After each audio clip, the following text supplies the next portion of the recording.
I'm going to listen to it with y'all. I've had a busy weekend. So go check out some of my shorts.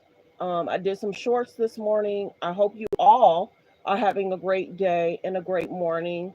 We're going to listen to what Aubrey had to say in regards to the Diddy case. Now, my biggest thing is, too, are you guys surprised that they didn't call some of the people from his recent friends, family? Did some of these people hit the list? Do the attorneys feel that they went in the direction that they wanted to go into and they got the information that they needed?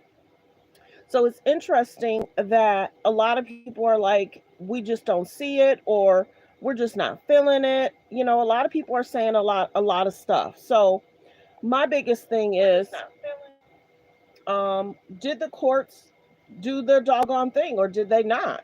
So we're let me allow myself to get into my disclaimer, and then we'll kind of go from there. So just give me a second. There I am. Okay, that was kind of interesting. Okay, all comments, all comments are alleged. Period.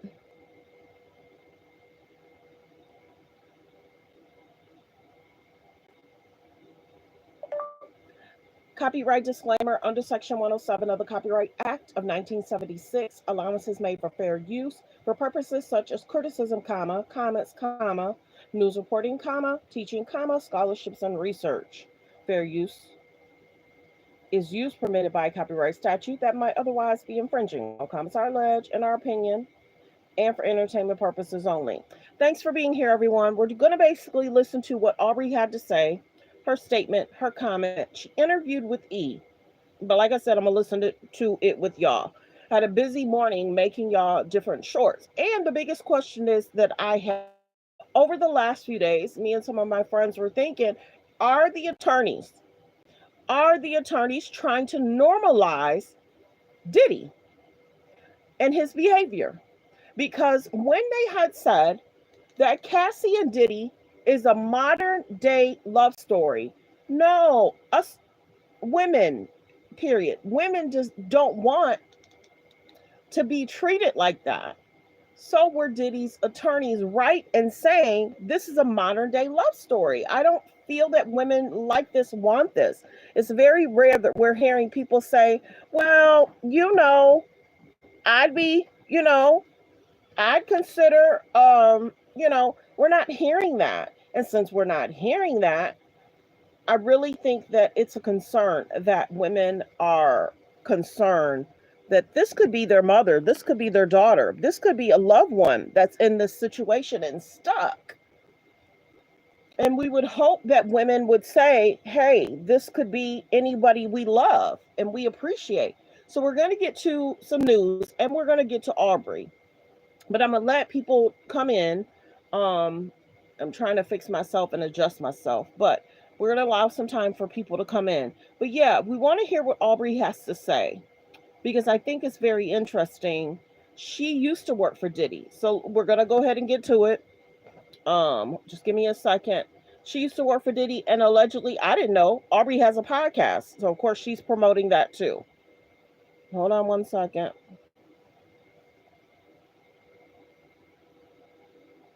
And have you guys heard what she had to say? I think this came out Friday. So we're going to get to it.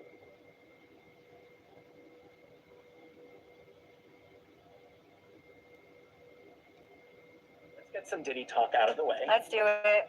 That's all I ever talk about anymore if you've listened to the podcast. Yes, you have been covering this week after week. Yeah. Closing arguments are unfolding as we are sitting here right now. What is your prediction of where this is going to end up once the jury deliberates? Ugh. I need to watch closing arguments. It's super important how they tie everything together. But prior to seeing that, because we're working today. Like the video as you guys come in. Like the video as you guys come in. I would say they definitely have him on possessing people on 2 of the charges. I believe one of the sex trafficking charges, yes. The other one, no. I think Rico's going to come back home. Okay. In your coverage of this, safe to say you've been a little disappointed with the way the prosecution presented this case.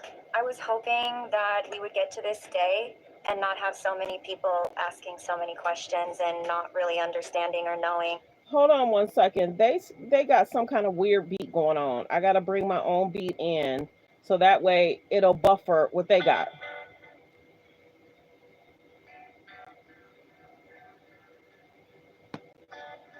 How it's going to go. You hope to get to this day pretty certain. Yeah, you want it to be a slam dunk.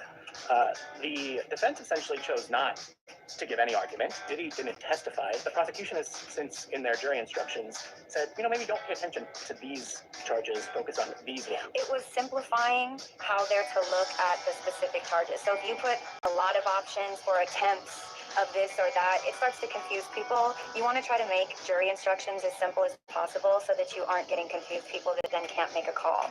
You don't want to actually have a hung jury at the end of the day. It's a lot of money and it's a lot of time to do this again. YouTube Premium is and it is fair use reaction clip. It is a lot of money to redo it.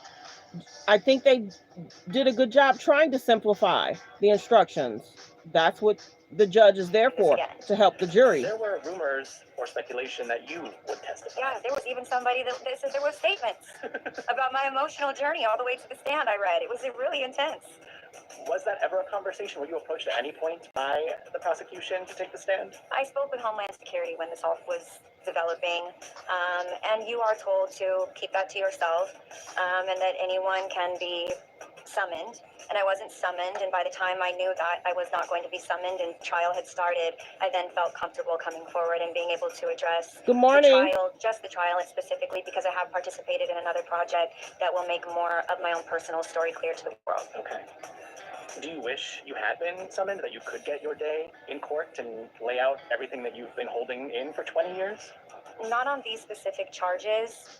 I sure do wish I would have seen a whole lot more of the enterprise on the stand, though, because I definitely saw an enterprise, and it really bothers me. And many people saw an enterprise, and many people are wondering, why did they handle the case the way they handled the case? Many people are side-eyeing stuff that happened. Kid Cudi stuff missing. No cameras of them going into the house, outside the house. Who actually threw the cocktail?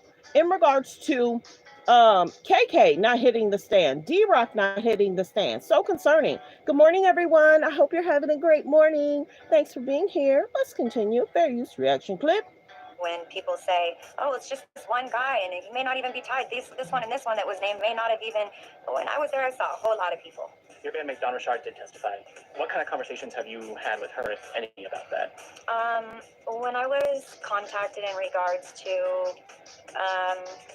a claim that was being made about something somebody witnessed in regards to me, I had no recollection and was scared and reached out to all of my band members basically to ask them if they could recount any of the details that. And see, that's good that she said that. If she could not recount what happened, very possible. Some of these people were on substances. So that's good she contacted other people. Did this happen? Because you got to remember, they were exhausted a lot. They felt alleged, they felt overworked and not appreciated. So if he doesn't really like to sleep, what do you think is going to happen with them? So fair use reaction clip. We're given in the statement. And so I reached out to Dawn at that point. She was the only one that didn't call back. And I made it clear to everyone, like, regardless of how we stand in this moment, on any business level, on any level emotionally, or, I like you today, I don't like you tomorrow, whatever. I'm usually the one that has always talked to everybody. I'm the only one. Yeah. I said, like, now's the time to put all that to the side. And, like, we need to remember where we started, and we started this together, and I need us to talk. And if you're... Like I said before, he's innocent till proven guilty in a court of law.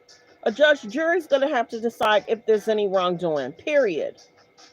Let's continue fair use reaction clip. He's the one that's in jail. Remember that. A bad person, and if you are the person I think that I knew during the time where we grew up together, I need you to call me back. And she didn't, but I did speak with everyone else. That's disappointing. So the other question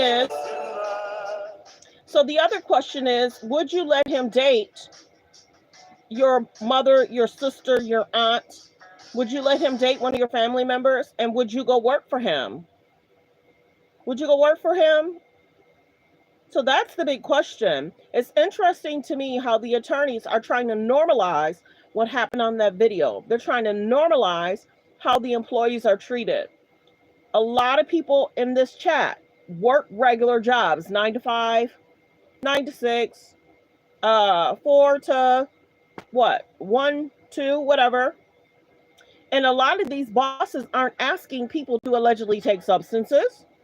They're not asking people to go without sleep for several days. So there's concerns here. But what he does in his private time, if he's hiring people, that's a concern. So a person that's hiring a person, okay. So the biggest thing is, so if a person's on the side of the road and they're asking for services and a cop pulls up, they're going to arrest them. Any other time anyone has any substances, they're going to arrest them. Why would a person want their girl sleeping with other men for days? But it's all good, though. Let's continue. Fair use reaction clip.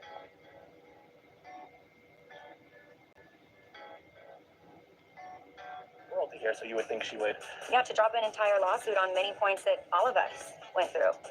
Long hours, not getting paid for any of our work, starving, losing weight, deteriorating, witnessing criminal, etc.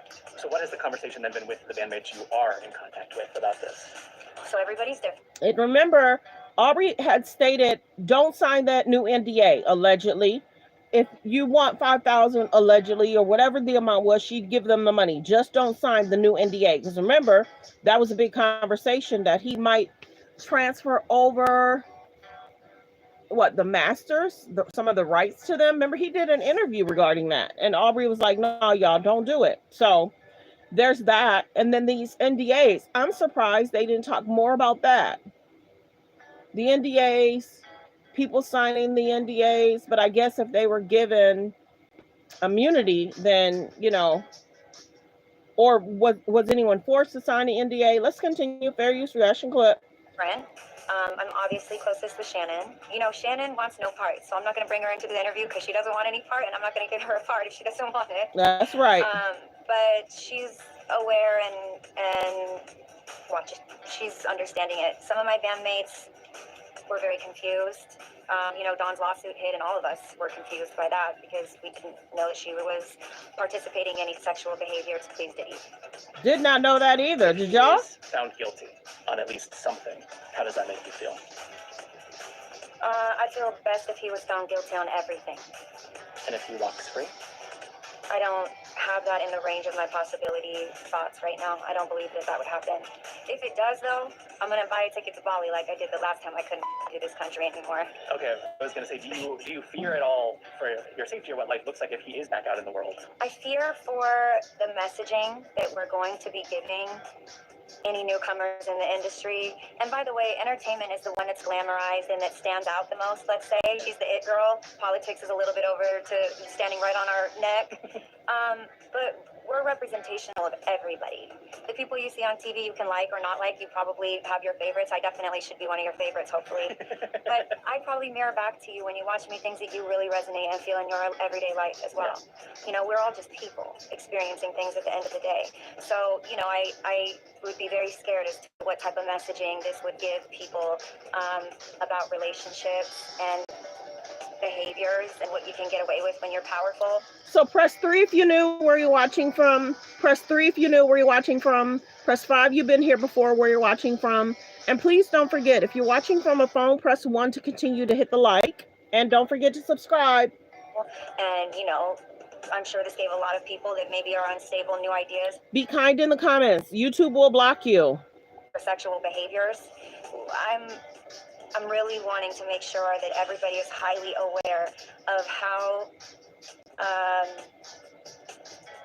vast and wide the response of this jury is going to read for everyone.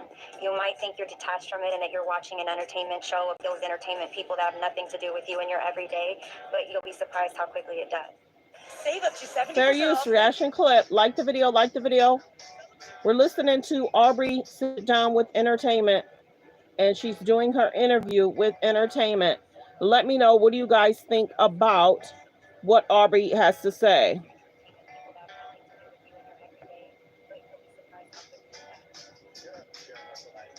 The repercussions this has for the wider industry, and less about Diddy may come after you. Yeah, I mean, if he were to walk free, he's coming after everybody. Hi there. So do you agree with the attorneys stating that Cassie and Diddy was a love story?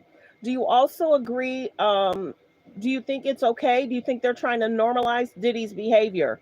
Let's continue. Fair use reaction clip. Yeah, and in my opinion, I would feel very comfortable suggesting that there would be a lot of danger out there to be had and felt. What would your message be to him if you were to come to I his have face? not one thing I would ever want to say to that human being, ever.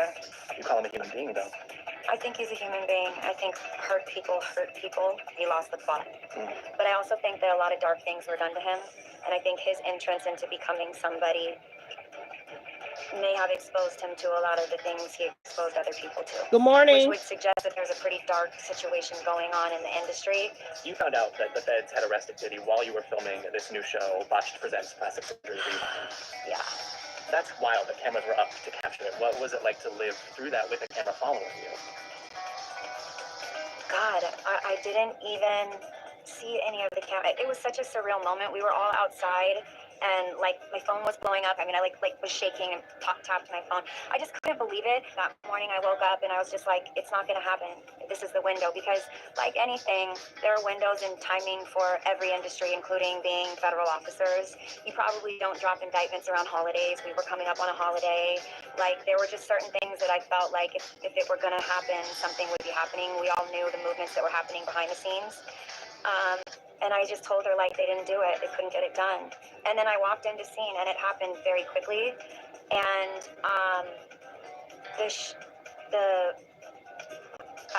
I'd say it's like an earthquake. And then the aftershocks were insane. I started to see the shockwaves amongst everybody. I don't have any feelings of vindictiveness. I don't want to see him go away if he didn't do it. I want the prosecution to prove their case. And it's a mighty case, and those are mighty charges, and they're 95% conviction rate. And for all of the 80+ civil suits that are on standby, I don't know any time in my lifetime. And tell me in yours, you're probably younger than me, though. You look younger, bitch.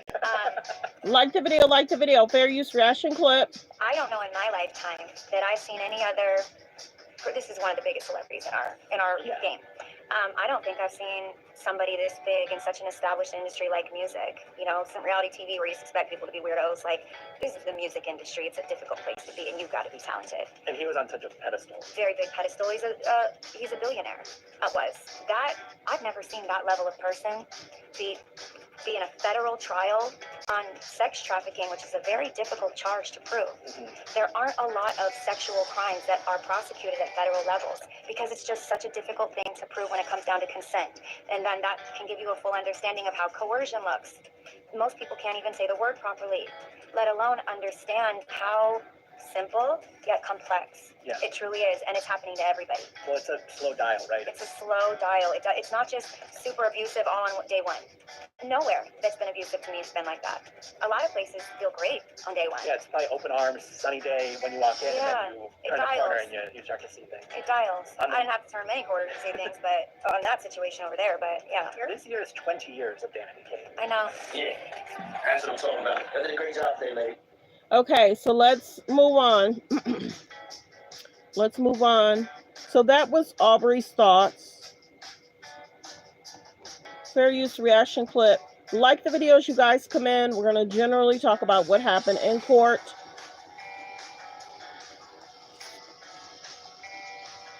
Okay, I can stop that.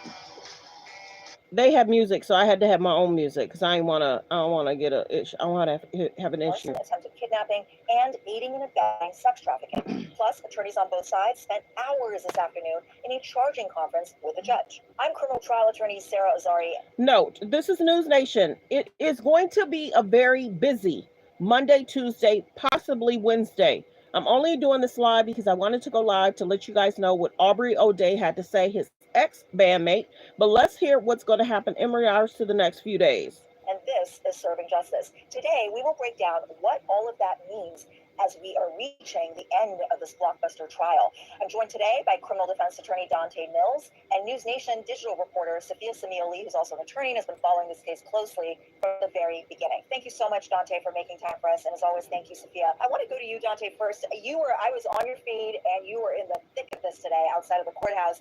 In an 8-page letter to the court, the prosecution said that they are no longer pursuing special instructions or theories of liability, essentially these specific predicate acts that go to the racketeering charge, including attempted arson, attempted kidnapping, both under California and New York laws, and aiding and abetting of sex trafficking under federal law. And that they're doing so, supposedly, in this letter, to comply with the judge's request for streamlined instructions that avoid jury confusion. Hold on one second.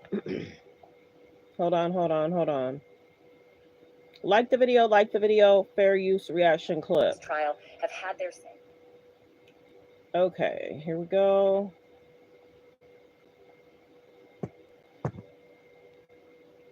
Man who likes kinky sex and has done real well.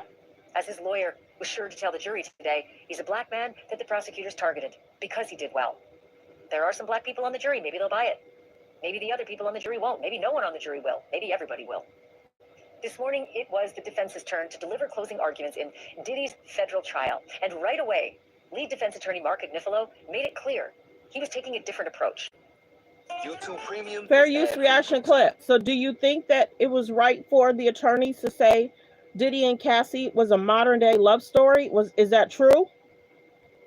Are the attorneys trying to normalize Diddy's behavior? For documents like the government did yesterday, I just want to talk to you. And freestyle he did. His closings were like extemporaneous conversations with the jurors, with tons of attitude, maybe a little too much attitude at times, and regular eye contact with the jurors. Agnifilo was clearly going for the casual, more personable approach, like he was trying to come across as the most reasonable guy in the room. He told the jury that this case is not about sex or racketeering. It's about a love story, a modern love story, a beautiful modern love story, complete with swingers who took part in beautiful nights in hotel rooms. He said the case is merely about jealousy and complicated relationships and regret and homemade porn. I kid you not. This was an actual quote. If your partner likes anal and you don't like anal, but you really love your partner, your likes become their likes. That's actually what love is. As I was reading the court transcripts, I kept hearing the voice of Sarah Edmondson in my head. Sarah is the NXIVM survivor who joined me on my News Nation show, Banfield, to talk about her experience inside that sex cult and what happened in the trafficking and racketeering trial that followed. Because Diddy's lawyer, Mark Agnifilo, also represented Keith Raniere, the founder and the leader of that NXIVM sex cult. And as a reminder, Keith Raniere was convicted by a federal jury in June of 2019 of racketeering conspiracy, attempted trafficking, sex conspiracy, forced labor conspiracy, and wire fraud conspiracy. Yes, this was in the Southern District of Manhattan, and Keith Raniere was sentenced to 120 years in prison and fined $1.75 million. Sarah Edmondson and I talked about this connection to Diddy on my News Nation show. I honestly, I'm shocked that somebody of... So, a few days ago, I listened to this interview. Let's continue fair use reaction clip. Sean Combs' wealth and influence hired somebody like Agnifilo, in my opinion, who clearly wasn't able to help Keith Raniere. Why he would hire him? He failed at protecting Keith and his alternative lifestyle. Why would this defense work here as well? I'm shocked. Also pleased, because I don't think it's going to go well for him. It's a fair question, and depending on where you stand, as I walk you through the defense's closing arguments, you might find yourself nodding in agreement, or you might find yourself rolling your eyes, revolted. But either way, this is the defense's final pitch to the jury, because Mark Agnifilo's argument today wasn't just that Diddy is innocent. It's that this case was never about crime in the first place. So in this episode, we're breaking down exactly what the jury heard today and how the defense tried to reframe a federal sex trafficking case as nothing more than the personal life of a flawed celebrity who happened to like kink, a lot of kink, and who happened to be really, really abusive towards women. Also, today on my News Nation show, Banfield, I spoke with two people who were inside the courtroom for those final arguments. the defense closing, and the prosecution's rebuttal. And let's just say their take on what Mark Agnifilo said may surprise you. I'm going to play that conversation for you in a minute. But first, let's get into how the day played out. From the moment Diddy walked into the courtroom wearing that now trademark sweater and collared shirt that he's been wearing every day. It's kind of like a uniform. And today, the color of the sweater, again, was sand. And as Mark Agnifilo stood up to begin his closing, he got personal right away, complimenting the jury, saying they were one of the most diligent panels he's ever seen, calling them, quote, a testament to the jury system and frankly to the country. Not a bad idea. Make them feel like you're on their side right away.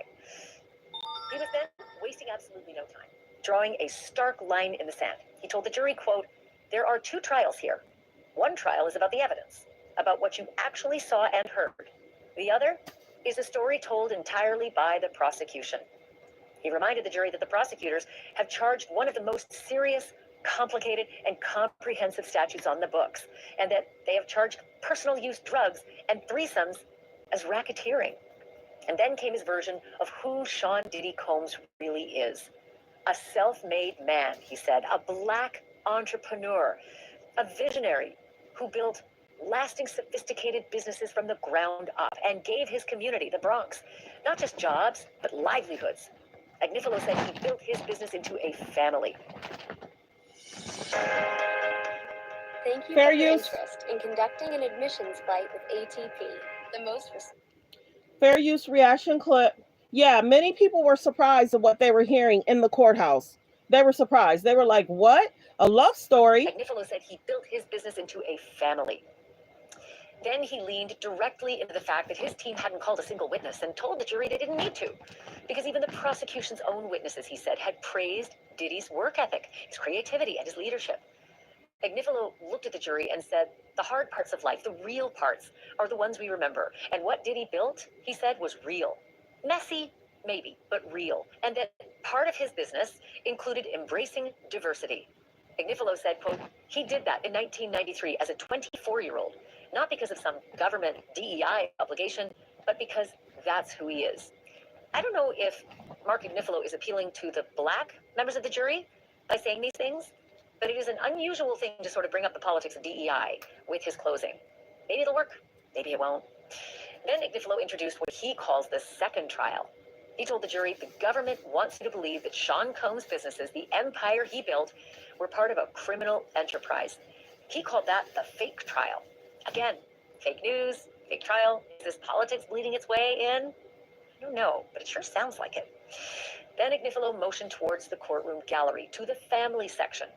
He pointed out that 6 of Diddy's 7 children were in the courtroom today, and the 7th not present because the 7th is only an infant. You should know that, he said to the jury. You should know who he is. You know his character. Agnifilo said Sean Combs is a man who takes care of people, and then he brought up Jane. He told the jury, quote, I hope she's having a great day. But wherever she is, he said, she's having a day in a home paid for by Diddy. End Hold quote. on. And then he pivoted and he took a jab at the investigation itself. He mocked the items that were seized during the raid, saying that federal agents found boxes of Astroglide. And then he poured on the sarcasm and joked, quote, the streets of America are safe from the Astroglide. I feel safer already. It was all worth it. They found the baby oil. They got 5 Valium pills? Way to go, fellas. End quote. Agnifilo then turned his fire toward the government's entire approach to the case. He challenged their logic head on, asking the jury, if every hotel room Diddy ever used is now considered a crime scene, then what are we talking about here? 200? 300? He smirked and said, gonna need a bigger roll of crime scene tape. End quote. And what's the alleged crime? According to Agnifilo, someone's private sex life. He argued that this case isn't about justice, it's about money. Plain and simple, quote, nobody called the government, nobody called the FBI, nobody called the police. He reminded the jury they did call a civil lawyer. He said Cassie sued for $30 million. That's where this all started, he said. Agnifilo continued with a theme the jury hadn't heard yet, love. He told them this case at its core was about love, and that the word love had come up 881 times during the trial. As for violence, that certainly didn't look like love. Agnifilo told the jury, we own the domestic violence. He said the defense didn't deny what Cassie endured, and he reminded the jury that they didn't bring that up while cross-examining Cassie. Instead, Agnifilo said it was their obligation to put those moments in context. Agnifilo told the jury, quote, yes, he did that, end quote. The violence you saw on that tape, there's no denying it. Quote, but he didn't do what he's charged with, and he will fight to the death against the things he didn't do, end quote. He reminded the jury that Cassie was the one who named domestic violence as the issue, not forced sex, not freak-offs, not trafficking. In a social media post shortly after CNN aired the infamous hotel hallway beating video, Agnifilo said, good morning. She's breaking down what Diddy's lawyer talked about. Thanks for tuning in. Fair use reaction clip. Let's continue. Good morning, everyone. Thanks for being here.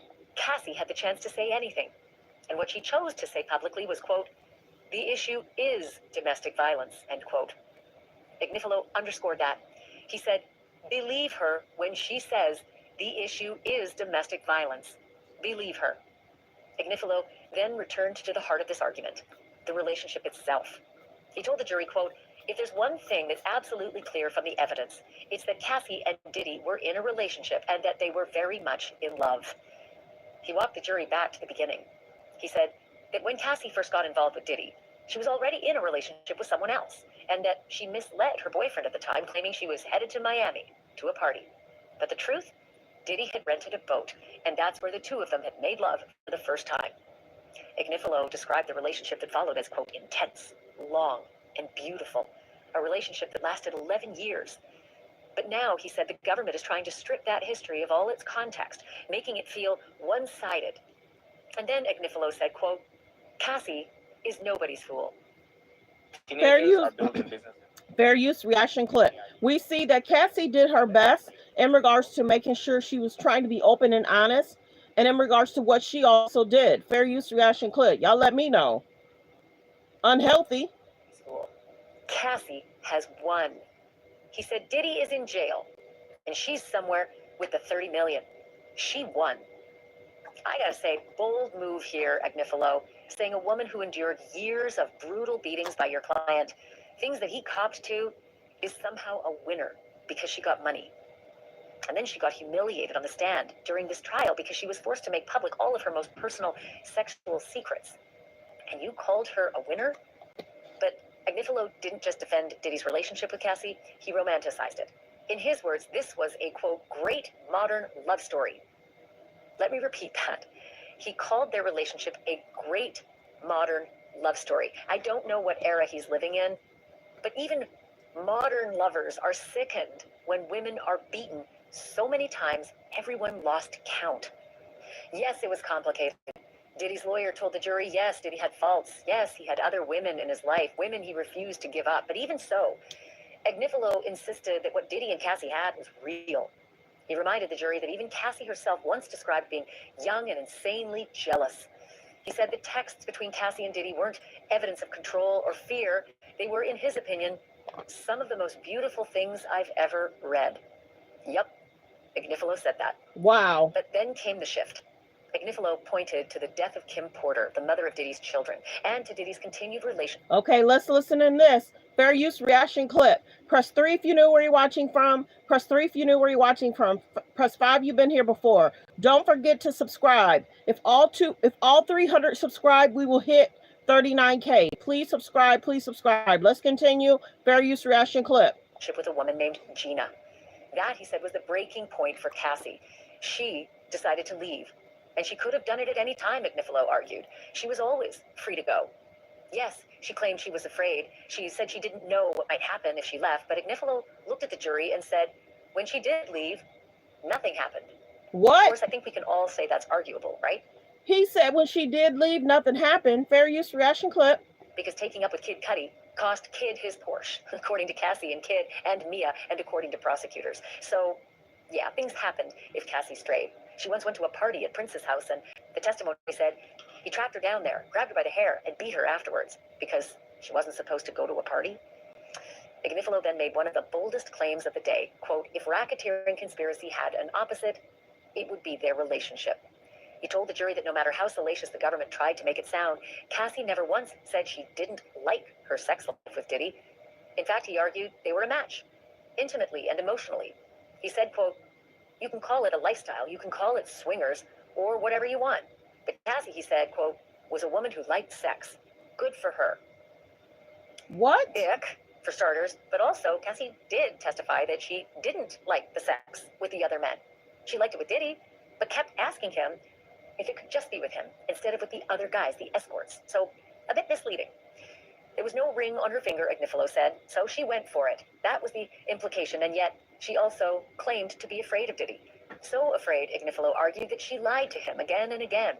Cassie had a burner phone, Agnifilo said, and not because she was trapped, because, quote, she was keeping it gangster.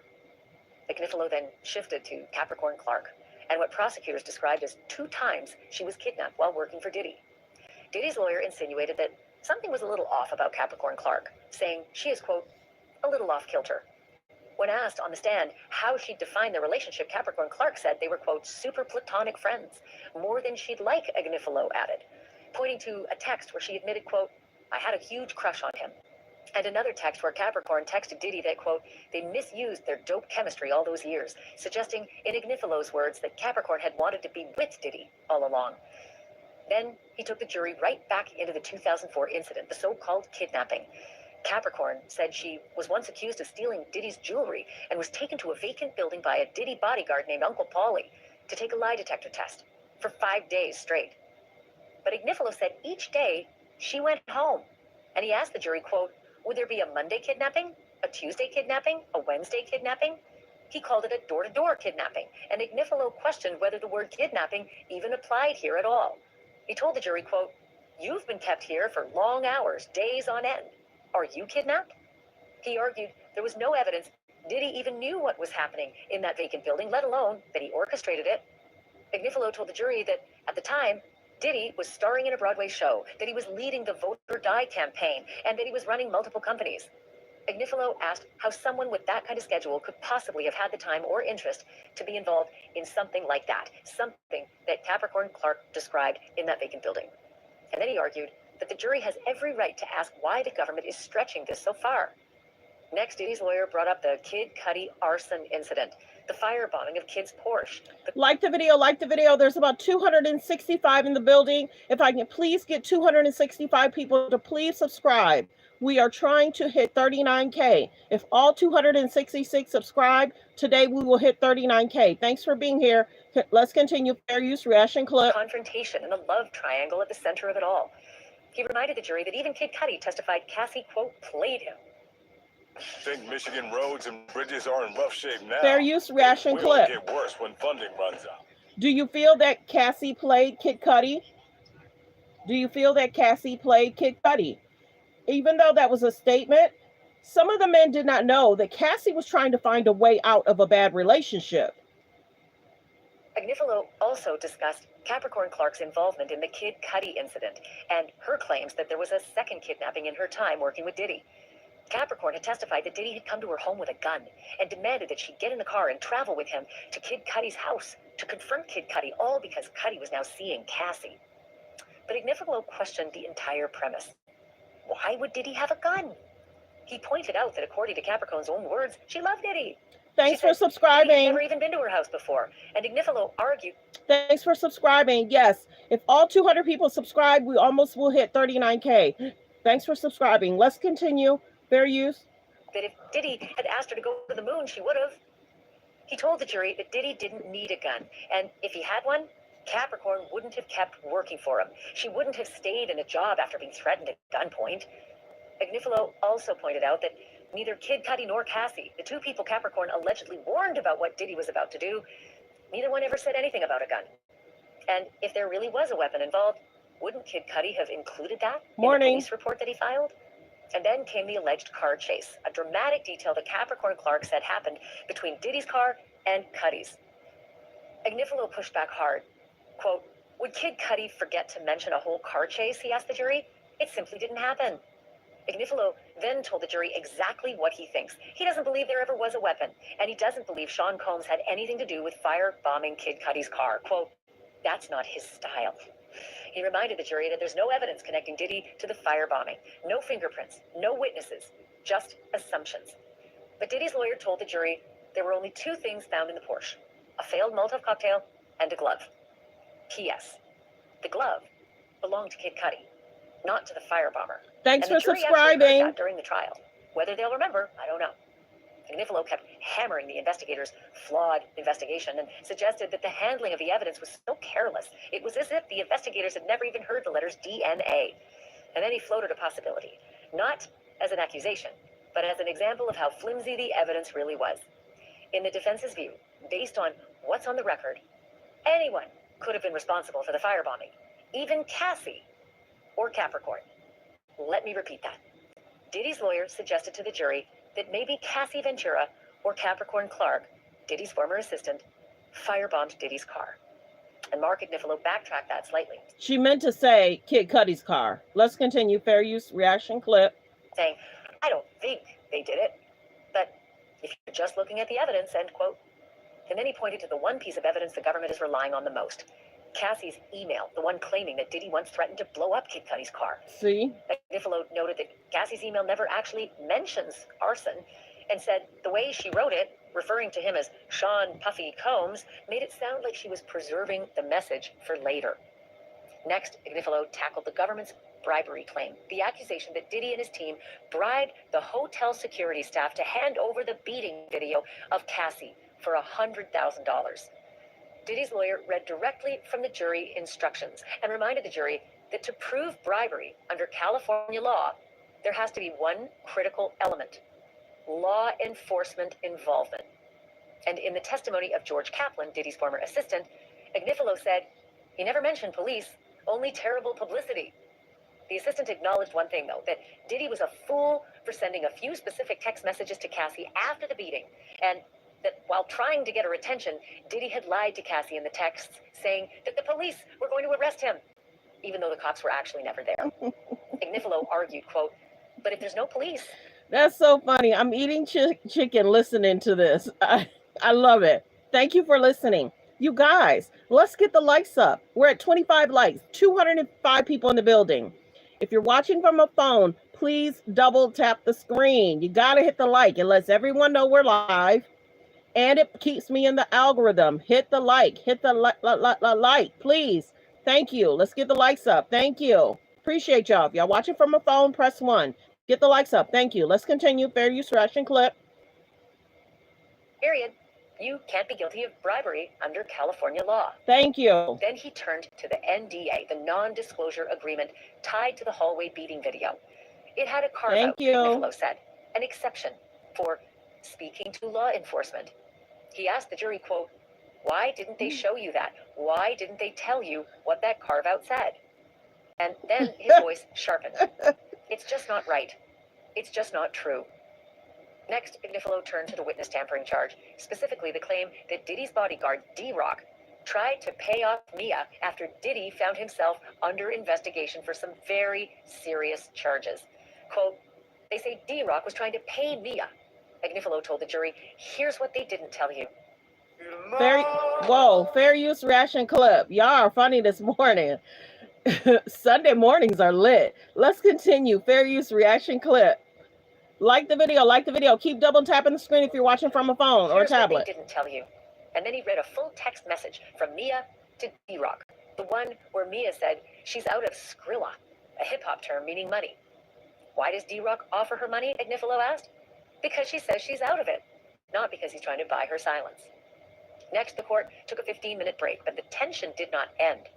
During that pause, the prosecutor, Maureen Comey, raised 3 formal objections, accusing Diddy's lawyer of making, quote, deeply objectionable commentary during his closing. I want you to note something here that's important. The prosecutor saved her objections until the break when the jury wasn't present. And wow, I have not seen that before. You know, talk about judicial deference. I've seen closings where lawyers have barked objections up and down, nonstop. So to wait until the break, to wait until the jurors weren't there to make these objections, I think that's class. I'm not sure it's a good idea, but I do think it's classy. First, the prosecutor appealed to the judge that Agnifilo improperly told the jury to consider why charges were brought. Second, that he mischaracterized the Intercontinental video as showing an assault that's only a, quote, misdemeanor. And third, that he falsely stated Diddy was, quote, charged with kidnapping and arson, rather than those being predicate acts of RICO. Ignifilo agreed to clarify that last point, but defended the rest, insisting that he was, quote, allowed to be sarcastic, and dismissing the assault claim as a state issue. Prosecutor Comey pushed for a curative instruction, and the judge agreed, telling Ignifilo, quote, please don't do that again, and called his comments, quote, grossly improper, just to be blunt, end quote. When court resumed, Mark Ignifilo went straight into one of the biggest charges in this case, forced labor. And to fight it, he turned the jury's attention back to Mia. Not the Mia who testified about sexual abuse allegations and long work hours, but the one in the birthday videos, the text messages, and the scrapbooks. He told the jury, quote, every indication is that Mia loved working at this company, because if she didn't, she would have left. He said that instead, Mia texted KK that she was going to, quote, kill herself. He pointed to a video that... Fair use reaction clip. Like the video, you guys. We're at 36 likes. Please double tap the screen. If you're watching from a phone, please double tap the screen. Let's get the likes to 100. 200 people, please subscribe. We're trying to hit 39K. Continue to hit the like. Yes, let's get the likes up. Real talk. It's a Sunday, and I'm up here giving y'all the TTT. She did a great job. Let's continue. Mia once made for Diddy's birthday. Quote, that's the real her. What you saw in this courtroom, that was the act, end quote. He held up a scrapbook that Mia had made. He showed it to the jury and then turned and showed it to the gallery. It's hard to fake this kind of love, he told them, quote, if there was ever an act of love. And then he read from one of the handwritten letters inside. And Ignifilo's voice at this point actually caught, and he looked visibly emotional. Quote, he makes people's worlds, Ignifilo said. Don't lose sight of that. And then he pointed to a giant poster board, a photo that Mia had posted for Diddy's birthday, surrounded by his staff. Ignifilo asked the jury, quote, think of a word that comes to mind looking at this. He offered a few. Joy, diversity, family. Quote, this is the inner circle, he said. There's KK, there's D-Rock, there's Fahim. This is your racketeering enterprise? He told the jury that Diddy didn't build a criminal organization. He built something remarkably special, quote. He moved people, their hearts and their souls. Let me tell you right now, I am getting such Johnny Cochran vibes here. Like, this guy knows how to put on a show. None of that pertains to evidence, really. It's drama. It's sucking the jury in to fall in love with his client. And you know what? Maybe it works. It certainly is working, like, for a lot of the gallery. You're going to hear about that in a minute. How the courtroom got sucked into the performance of the 4-hour closing of Mark Ignifilo. And then came the text messages. Ignifilo read messages that Mia had sent to KK and zeroed in on KK, repeating sarcastically, racketeering co-conspirator KK? Quote, the last thing Mia wanted to do was leave. He said, and he's charged with forced labor? Next, Ignifilo took on the drug distribution charge. He quoted the government's own closing, where prosecutors said the amount of drugs involved was just a distraction. But Ignifilo told the jury, it matters. He read from the jury instructions, highlighting that personal use doesn't equal distribution. Save up to 70% off. Good morning, everyone. Good morning, good morning. Press 3 if you knew where you're watching from. Press 3 if you knew where you're watching from. Press 5 if you've been here before where you're watching from. Let's let the commercial go past. Hold on. I'm hitting too many buttons. Hold on. Fair use reaction clip. Let's continue. Please continue to hit the like, you guys. Thank you. Please continue to subscribe. Let's continue. Fair use reaction clip. Highlighting that personal use. Thanks for being here. Distribution. Diddy's lawyer told the jury, quote, there hasn't been a single witness who said, I knew I was committing a crime. He reminded the jury, there's no allegation that Sean Combs was selling drugs.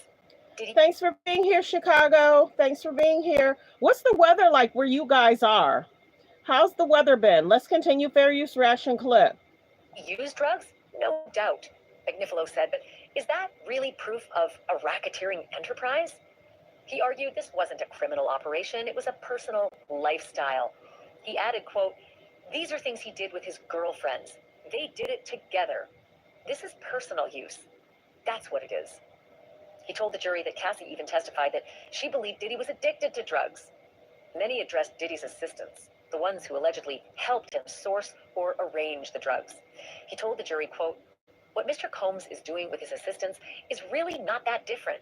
You're not going to see Beyonce at CVS either. Good morning. And finally, he closed the drug distribution argument with this, quote, when it comes to drugs, they seem to be doing what people in the creative fields do. 88, 106. So I guess he's saying that if you're in the music biz, those hard drugs should be seen as less illegal? Well, okay then. Then Ignifilo turned to the charge of sex trafficking, specifically the allegations regarding Cassie. He started by reading a few of the sexy messages that she sent Diddy, but quickly told the jury, you don't need me to do that, implying that the content spoke for itself. He said, quote, look, she wants it. She likes it. What? And then came one of his most provocative lines.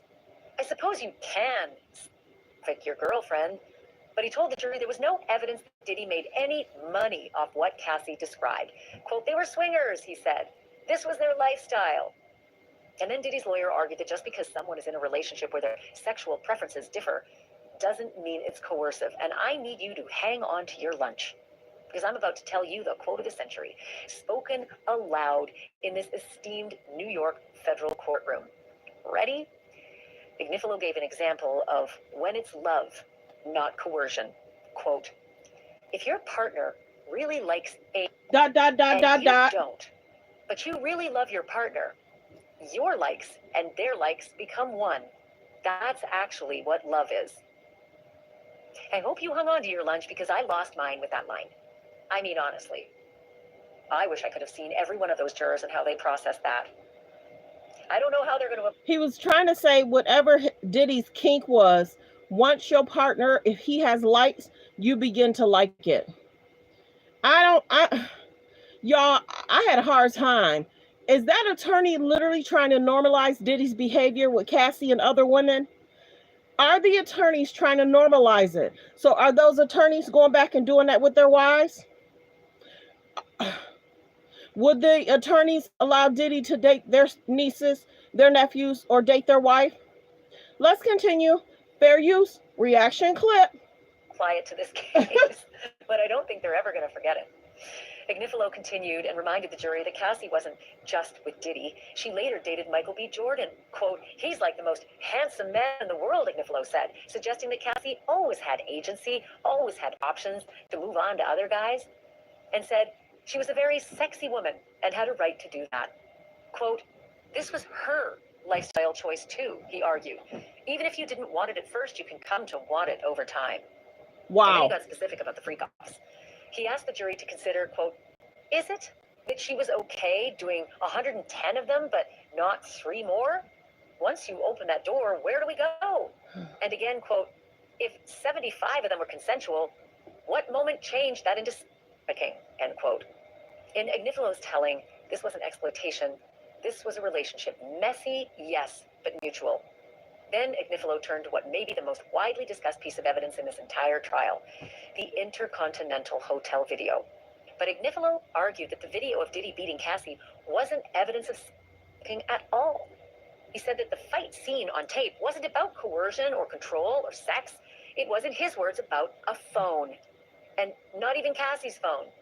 Ignifilo claimed the phone in Cassie's hand belonged to Diddy, and that that's what they were fighting about. The phone. Not the sex, not the escort who was naked and waiting back in that hotel room. But then Diddy's lawyer pivoted, pointing to the hotel security guard named Israel Flores, the one who responded to what was going on the 6th floor. He argued that Flores didn't appear concerned, didn't check for injuries, didn't act like a man who had just witnessed something serious. Teenagers are building businesses. Fair use reaction clip. They are. It sounds as if they're trying to normalize what the actions. If Diddy wanted his phone, why couldn't he just hold his hand out for his phone? He didn't have to grab her and touch her like that. He didn't have to kick her for his phone. He could have put his hand out. Cassie, give me my phone, but he didn't do that. He did what he did, and it's not okay.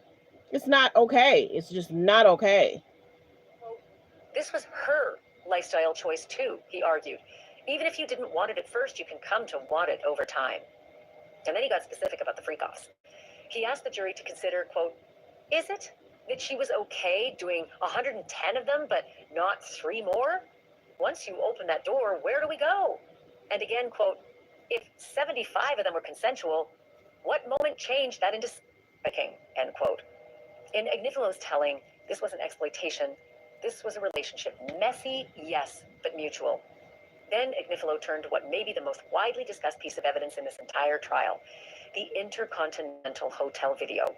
But Agnifilo argued that the video of Diddy beating Cassie wasn't evidence of stalking at all. He said that the fight seen on tape wasn't about coercion or control or sex. It was, in his words, about a phone. And not even Cassie's phone. Agnifilo claimed the phone in Cassie's hand belonged to Diddy, and that that's what they were fighting about. The phone, not the sex. Not the escort, who was naked and waiting back in that hotel room. But then Diddy's lawyer pivoted, pointing to the hotel security guard named Israel Flores, the one who responded to what was going on the 6th floor. He argued that Flores didn't appear concerned, didn't check for injuries, didn't act like a man who had just witnessed something serious. Agnifilo then read from Cassie's text messages in the days that followed. Her response to Diddy's apology did not sound like someone traumatized. She sounded casual, he said. And he read a message where Cassie said, quote, "How would I know if the drugs are going to be so bad or that you won't drink too much," end quote, and argued that's what explained the violence at the Intercontinental Hotel. It wasn't part of a pattern of coercion, he said. It was drugs and alcohol. And then, in one final attempt to push back on the government's framing, Agnifilo looked at the jury and said, "You're Sean Combs. If you went to Tokyo, 1,000 people would be recognizing you. So why would you stay in a hotel hallway wearing just a towel, if not for drugs?" Diddy's lawyer acknowledged what everyone saw in the Intercontinental video. Quote, "It's bad. It's a crime. It's illegal," he told the jury. But then he reminded them Diddy isn't charged with domestic violence in this case. And then came the rape allegation. Cassie had described an incident where she was raped by Diddy, she said. But again, Agnifilo told the jury there's no rape charge in this trial. He pointed them back to the transcript from Cassie's testimony when she was first asked what happened at her house that day. And she said, that was it, but didn't continue to describe the... Now, I'll just butt in here for a moment. Maybe that was because she was asked about what happened in the day, and the rape actually allegedly happened at night. But Agnifilo asked, did she miss a prompt? Or maybe it didn't happen. Don't forget to subscribe, you guys. If I can please get 166 people to subscribe. We're trying to hit 39K. If I could please get 166 people to subscribe. Hit the subscribe button. We're trying to hit 39K. Thank you. Continue to hit the like button, please. If I could please get 100 people to hit the like button. And thank you. Let's continue. Fair use reaction clip. He told the jury that in her civil lawsuit and in meetings with prosecutors, Cassie said the alleged rape happened September of 2018. But then he showed them a warm and even flirtatious text message she sent Diddy that same month, September 27th. Quote, "I had a lot of fun with you. Thanks for the night. I told myself I didn't want anything to happen." End quote. He reminded the jury that Diddy also texted her about a time after they'd split up, where he and Cassie were having sex again, and suddenly a FaceTime call came in from her now husband. Cassie had claimed that she didn't know who was calling, but Agnifilo had a different take. Quote, "She lies and says because her now husband called her out. And because of the sweet texts from September, she couldn't stick to that timeline, so she had to move the alleged back to August." He read Diddy's August 20th message. "I know I didn't turn you on. I fell off." But Agnifilo told the jury that's not a confession. That's not a confession, he said. It's not evidence of anything. There was no rape. End quote. And then he turned to Cassie's career. He pushed back on the idea that Cassie was neglected or unsupported by Bad Boy Records. In fact, he pointed to Capricorn Clark, who admitted that Cassie received the lion's share of resources at the label. Capricorn even described Cassie as a, quote, "studio musician," which Agnifilo said was a polite way of saying she wasn't great on stage. She's not Beyonce, end quote. Interesting here that Agnifilo is relying on Capricorn Clark to make his point now, when he just shredded her moments earlier. Is it just me? Or are they making about 50% of this all about Cassie and Diddy? Why isn't it about any of his other girlfriends after Cassie? Why isn't it more focused on his business partners? If he's a corporation, why aren't they focusing on the corporation? That's what's interesting to me. If they raided the house, why do they need to raid the house if it's all 50% about Cassie? Let's continue. Fair use reaction clip. In his closing as being a liar. Fair use reaction clip. Let's let the video pass, the commercial pass. Yeah, are you guys surprised of how they orchestrated this case? Are you surprised at the lawyer's comments? Fair use reaction clip. Moments months earlier in his closing as being a liar. Can he have it both ways? Guess the jury's going to have to decide. He told them that since leaving Bad Boy, Cassie hasn't done anything particularly meaningful in the music world. There's no evidence, he argued, that Diddy held her back or sabotaged her career in any way to force her or coerce her into those freak-offs. The shade is real. Cassie canceled her tour after receiving the proceeds from her lawsuit against Diddy. And then Ignifilo addressed one of the prosecution's central claims, that Cassie participated in freak-offs under threat of violence. He didn't deny that Cassie described feeling pressured, but he told the jury that they needed to look at what was actually proven, not at what was just alleged. Ignifilo then turned to some of the most graphic evidence in the case, the videos of the so-called freak-offs. He reminded the jury that Cassie and Jane never watched these videos in court, but that they, the jurors, had to. And as uncomfortable as it may have been, he said, it's still just a piece of evidence, no different than a doctor examining something clinical. Quote, we were never meant to see it, end quote. But he acknowledged you did. He added that the videos are evidence, and if they need to divorce themselves from watching something that may feel initially inappropriate to watch, they should. Then he raised a detail that he argued was worth paying attention to. Those videos, they were stored on Cassie's own iPad, and they remained there for 6 years after the fact. She claimed the iPad had been damaged, but when investigators got their hands on it, they were able to recover the videos with their software. Ignifilo told the jury that's something they should consider. She kept them, and not just for a little while, for years. But did she? If Cassie thought the iPad was damaged, maybe she thought the videos were damaged too, destroyed even. Or maybe Cassie felt she needed to keep those videos under guard, lest anyone else get their hands on them. Something the jurors are going to have to consider. Ignifilo circled back to the freak-off videos and offered a very different interpretation than the government did. He told the jury that what they saw in those hotel rooms didn't look like violence or coercion. Diddy's lawyer said, quote, the hotel rooms are beautiful. The music is nice. I think there's Bryson Tiller and Usher. And the music is beautiful. It's a nice mood, end quote. Not scenes of abuse, he argued, but of a lifestyle, however unconventional. One of the jurors at this point actually seemed to nod along with Ignifilo's description of the music in the hotel room, even mouthed the words, yeah, there was. I'm going to talk a little bit more about that in a little while, but that was sort of an interesting observation of a juror when Ignifilo is discussing freak-offs, saying they're beautiful, the music's great. Then Ignifilo addressed one of the most serious allegations, that Diddy threatened to release sex tapes to intimidate Cassie. Diddy's lawyer dismissed it outright. He was all talk, he said. There was a 0%, 0% chance he was ever going to do that. He compared the threat to someone shouting, I'm going to kill you, in a moment of anger. Not a plan, not an action, just a hollow outburst. But I ask you, remember this. After Diddy threatened Cassie that he would show her parents the freak-off tapes, he demanded those same parents wire him $20,000 and used his bad boy staff to make the wire happen. Her parents had to mortgage their house to wire Diddy that money. And then, as if it never happened, Diddy wired the money back. The prosecutor said that was to show ultimate control, an ultimate controlling move. But Ignifilo continued reframing the government's portrayal of the freak-off nights, stripping away what he called the taboo elements. He told the jury that before many of those nights, there were nice dinners, elegant settings, shared moments. Quote, when you take away the sex part, he said, these were beautiful nights. But can you take away the sex part? It's a sex trial, for heaven's sake. I mean, look, beautiful nights. She was sore.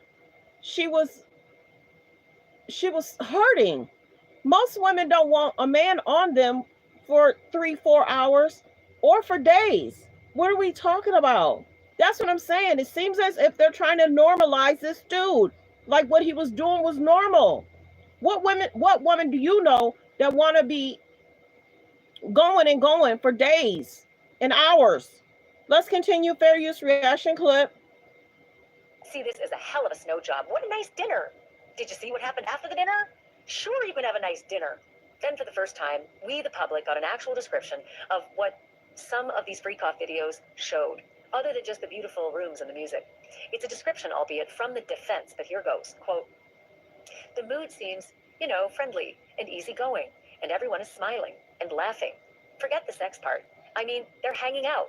They're eating food, At one point, Cassie is eating watermelon. People are hanging out, having a nice time, listening to music, and that was the escape as much as the physical intimacy, end quote.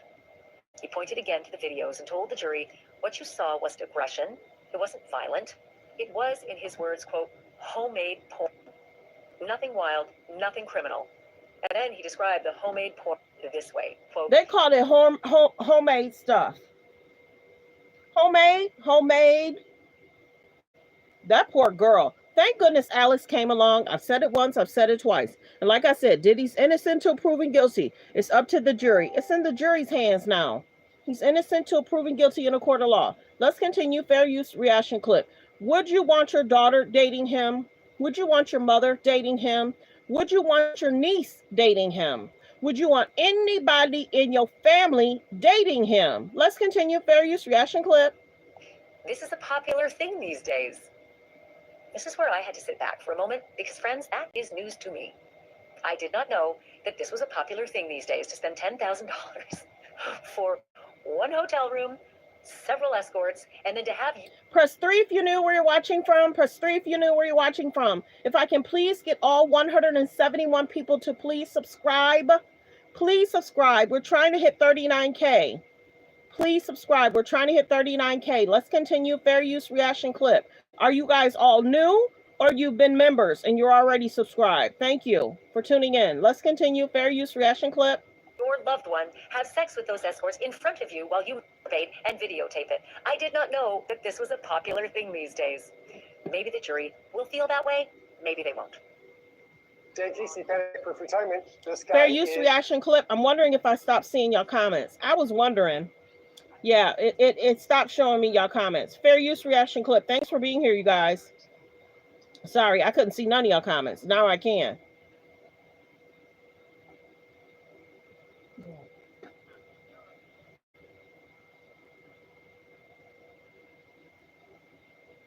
Okay, let's continue. Getting what she wanted out of the relationship. Yachts and villas and a lifestyle worth posting about. She was motivated, he argued, by what people could see. But even so, Agnifilo said the relationship had real emotion. Quote, they really did love each other. Then he posed a question directly to the jury.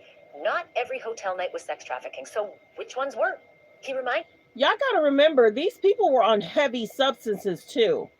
This is not a normal day-to-day, you're substance-free. They were on heavy substances. Real talk. Let's continue. Fair use reaction clip. them that whenever Jane didn't like a man that she was paired with, quote, he was sent packing, meaning Jane also had control.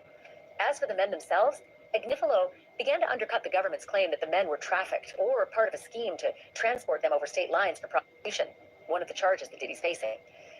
And this is a bit laughable, friends. Honestly, I have said all along that Diddy's lawyer looked right at the jury with a straight face and said, the men weren't paid for sex.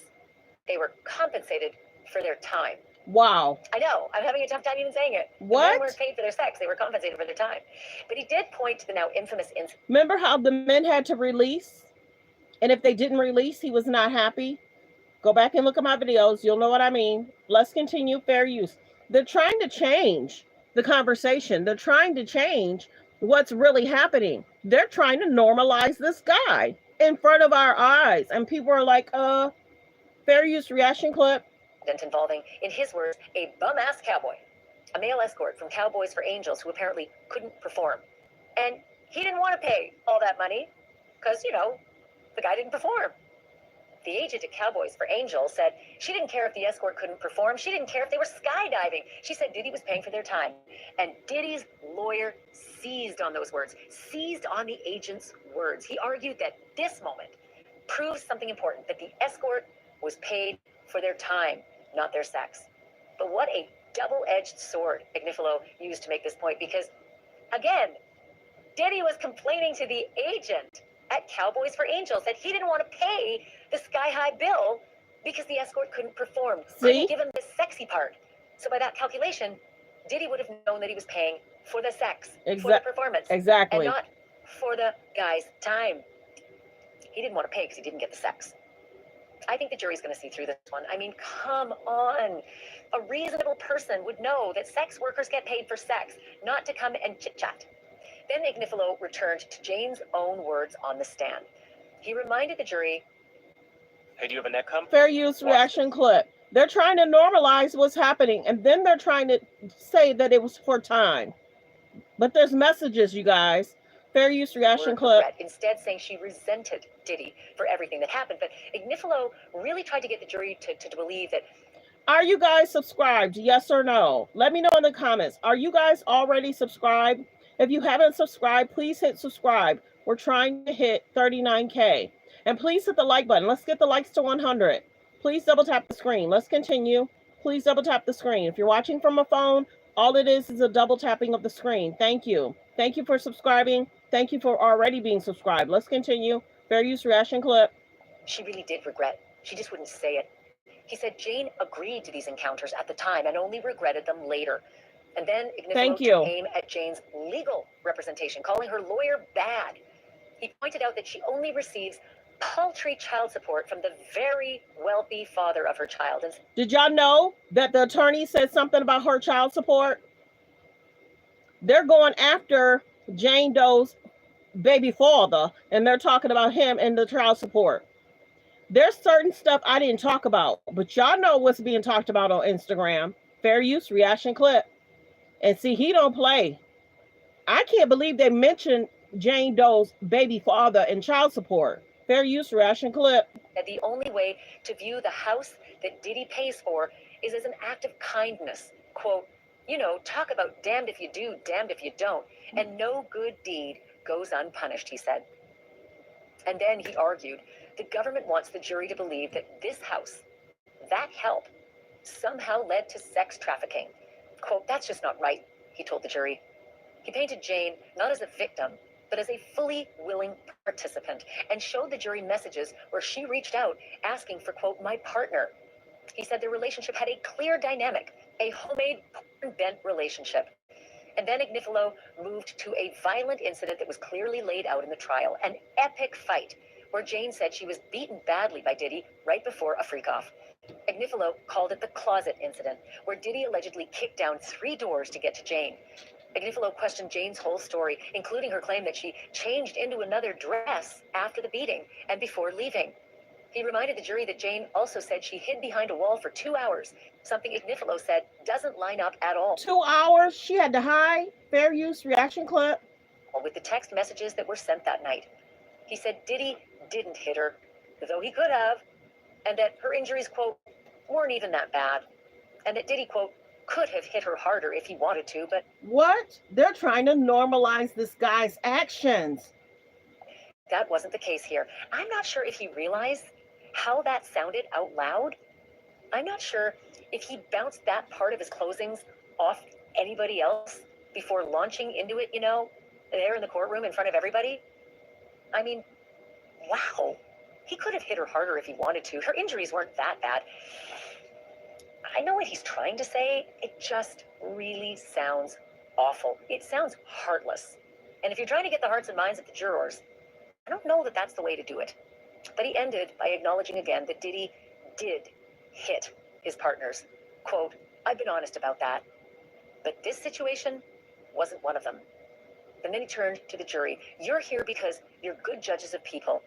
He told them that if they felt a witness favored one side over the other, they should absolutely factor that into their deliberations. And when it came to Jane's testimony, he said her cross-examination revealed something important, that she just kept repeating the same story no matter what was asked. Next, Diddy's lawyer brought up that the government showed the jury photos of more than 30 escorts, but only called 2 of them, Daniel Phillips and Sheree Hayes. And both escorts said the same thing, that they never had sex for money, that they weren't prostitutes. Ignifilo told the jury this case is the... Like the video, like the video. Do y'all see it too, that they're trying to normalize all his actions and trying to make it seem like it's not that bad? But these are people's daughters. Fair use reaction clip. Perfect example of 2 trials. In one, you have witnesses who come in and say they're not prostitutes. They say they were paid for their time, whether sex happened or not. But as soon as those witnesses leave the stand, the government turns around and claims that everyone was being paid for sex. But Ignifilo reminded the jury, even the escort service, Cowboys for Angels, is still in business, and paying someone for their time isn't illegal. quote, if two adults meet and decide to have sex, that's not a crime. There's no evidence, he argued, that anyone was negotiating money for sex. He pointed the jury back to their instructions, that their verdict must be based on evidence or lack of it. And in this case, it was homemade porn, yes, but there was no proof of prosecution. But here's where I gotta tell you, the prosecutors would correct this in their rebuttal, saying that those escorts did indeed testify about getting paid extra for sex. And you're gonna hear about that in just a moment, because we're still... I'm wondering if they interviewed a lot of celebrities. Real talk. Allegedly, a lot of the celebrities' names was on the list that could allegedly be called. But why didn't KK take the stand? Why didn't D-Rock take the stand? If there's message about them, shouldn't they be able to defend themselves and saying that's not what really happened? If this is an organization, why didn't they call the HR person to say, well, Cassie came to me, she let me know how she felt. Or if this is a union, well, Cassie came to me, she told me how she felt. No, none of that happened. Why is that? He don't have an HR, he don't have a union. So who do people go to complain? They went to KK. Remember how Cassie had that premiere? Yes, KK. Remember how Cassie had the premiere? That was the week of her getting, that was the week of the video. Cassie was supposed to have a great moment, a great time, and here she is being dragged. That's so concerning. Wouldn't he celebrate if he loved her? Wouldn't he celebrate her great moment, her premiere? No, instead, she had marks on her body. That in itself tells you he didn't care for her. He didn't love her. He didn't want her to have a special moment. Shouldn't she have been at a spa, getting spa treatments? But instead, it was that. He wanted to feel his needs and what he wanted. And he wanted these women to want him and these other men. Any man to be called to service his girl. That is in itself so concerning. These women never should have done it, period. Mothers, teach your daughters different. Mothers, teach your daughters different. And to be careful, don't go nowhere by yourself. Don't be accepting any kind of drink. Always be in pairs. If your girl leave, you need to leave. Be careful. There's weird people out there preying on young, impressionable women, girls, and people in general. There's people that's out there seeking to control somebody and, is trying to take advantage. I got to be careful what I say. Thanks for tuning in, everyone. Please don't forget to subscribe. There's about 171 in the building. Are you guys all subscribed? And if you haven't subscribed, please subscribe. We're trying to hit 39K. Thank you. In the defense closing, and as always, the prosecutors get the last word. So wait till you hear what the last word is. Agnifilo then tackled. Do you think they're going to find him guilty, not guilty? Do you feel that the jury will find him guilty, not guilty? He's innocent till proven guilty in a court of law. Do you think they'll get him on some charges, all charges, or none at all? And he'll be back with his family on the 4th of July. Let's continue. Let me know in the comments. Thank you. Let me know in the comments. Or do you feel that it'll be a mistrial? Thanks for saying that, because I probably would have asked. Guilty, not guilty, mistrial. Let's continue. Fair use. Thank you for commenting. The centerpiece of the prosecution's case, racketeering.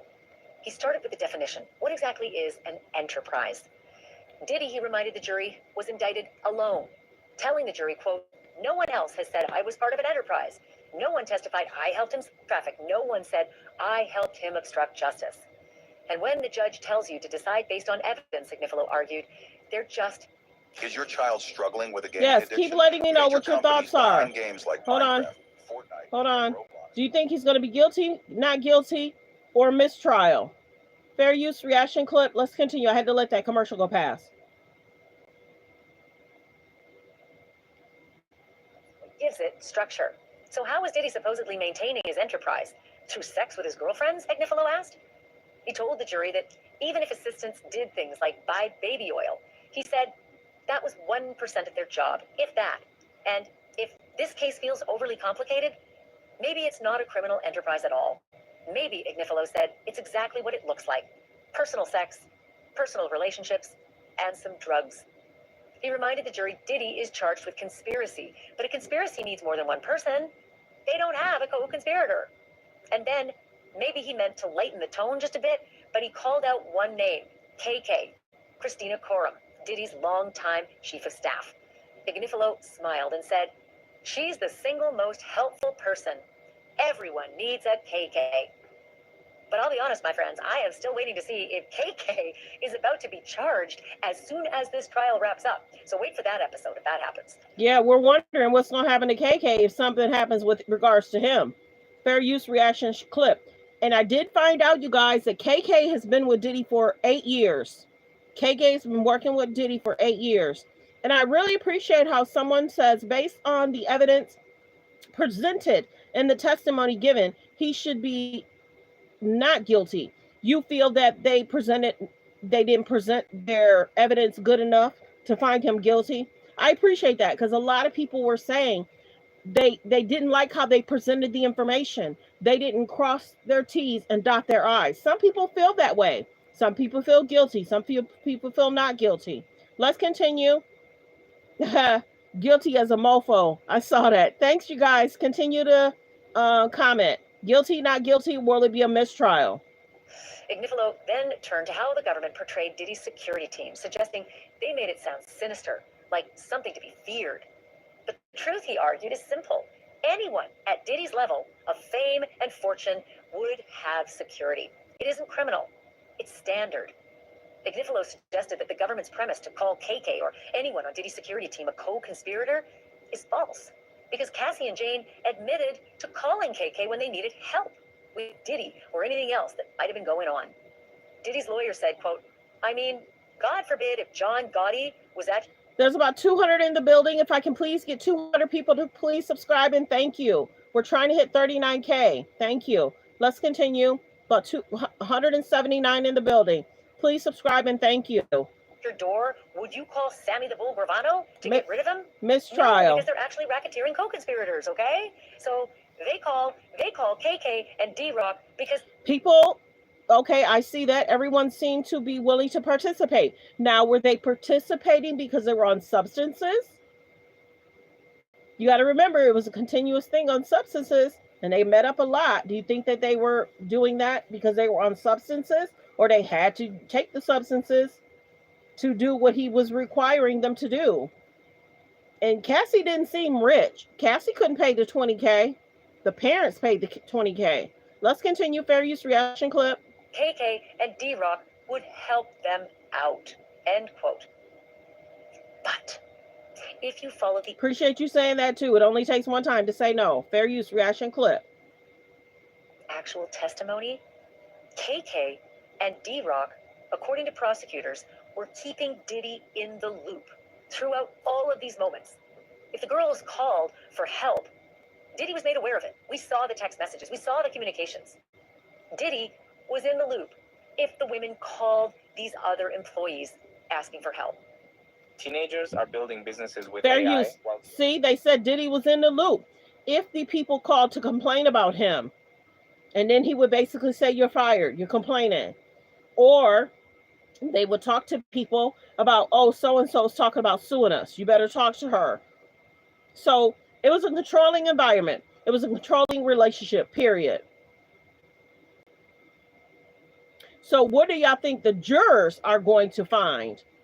Guilty, not guilty, mistrial? That's y'all comments. But do you think that the jurors are going to agree? Do you think the jurors are going to be done Monday, Tuesday, or Wednesday? Or do you think it's going to continue through the 4th of July? Or do you think that the jurors are over it? They want it to be done by at least Tuesday. Let's continue. Fair use reaction clip. Would you want to be one of the jurors? That together. Diddy's lawyer accused the government of planting ideas, making suggestions without actual evidence. Quote, "They're putting a seed in your head," he said. Do you think that's a fair argument? End quote. Ignifilo told the jury that they had every right to question the government's motives and their methods. He then addressed one of the more graphic claims, that Diddy asked escorts to urinate on Cassie. That's crazy. Daniel Phillips, the escort involved, testified that it was Cassie who made that request, not Diddy. Was she on substances? That's a weird request. But didn't one of his other girlfriends ask for the same thing? Why didn't she take the stand? Think about who he dated over the last 5 years. Didn't she do an interview with somebody stating she wanted the same thing? That might have been something he told them to request. Fair use reaction clip. Let's continue. Let's get the likes to 100, you guys. Please double tap the screen. Please double tap the screen. Let's get the likes to 100. Thank you. Again, friends, the feds are going to correct the record here in their rebuttal in just a moment, reminding the jurors that Cassie actually testified that Diddy directed the escort to urinate into her mouth. During which at one point, she asked them to stop, saying she felt like she was drowning, but that it didn't stop. And I, for one, will never forget that day of testimony. Agnifalo's closing continued, quote, ask yourself, so gross. When do I stop trusting the government? He pointed out that federal agents searched Diddy's house, but still couldn't clearly say where the guns were found.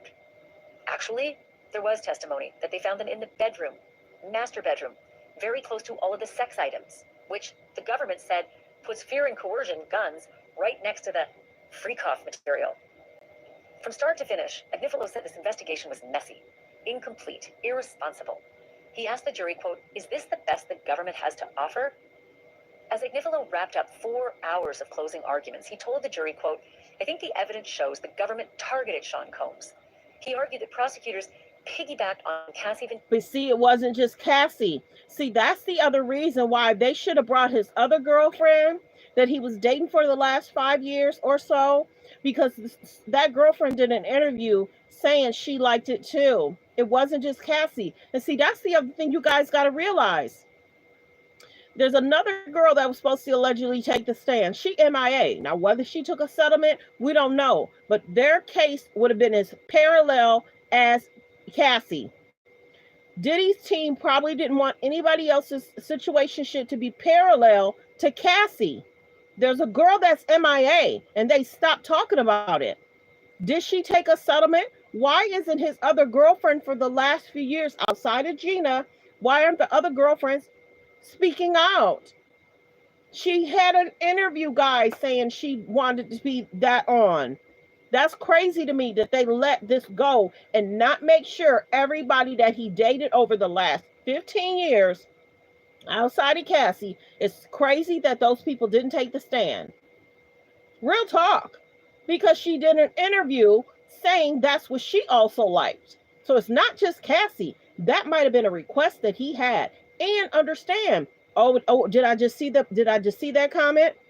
She did an interview with TK. She did. Where is she? Is she MIA? And how unacceptable it is that she's MIA, because she would have got on that stand and talked about what she went through. That's not okay. That girl is MIA. She did an interview with TK. She sure did. She sure did. That would have showed that the case is parallel.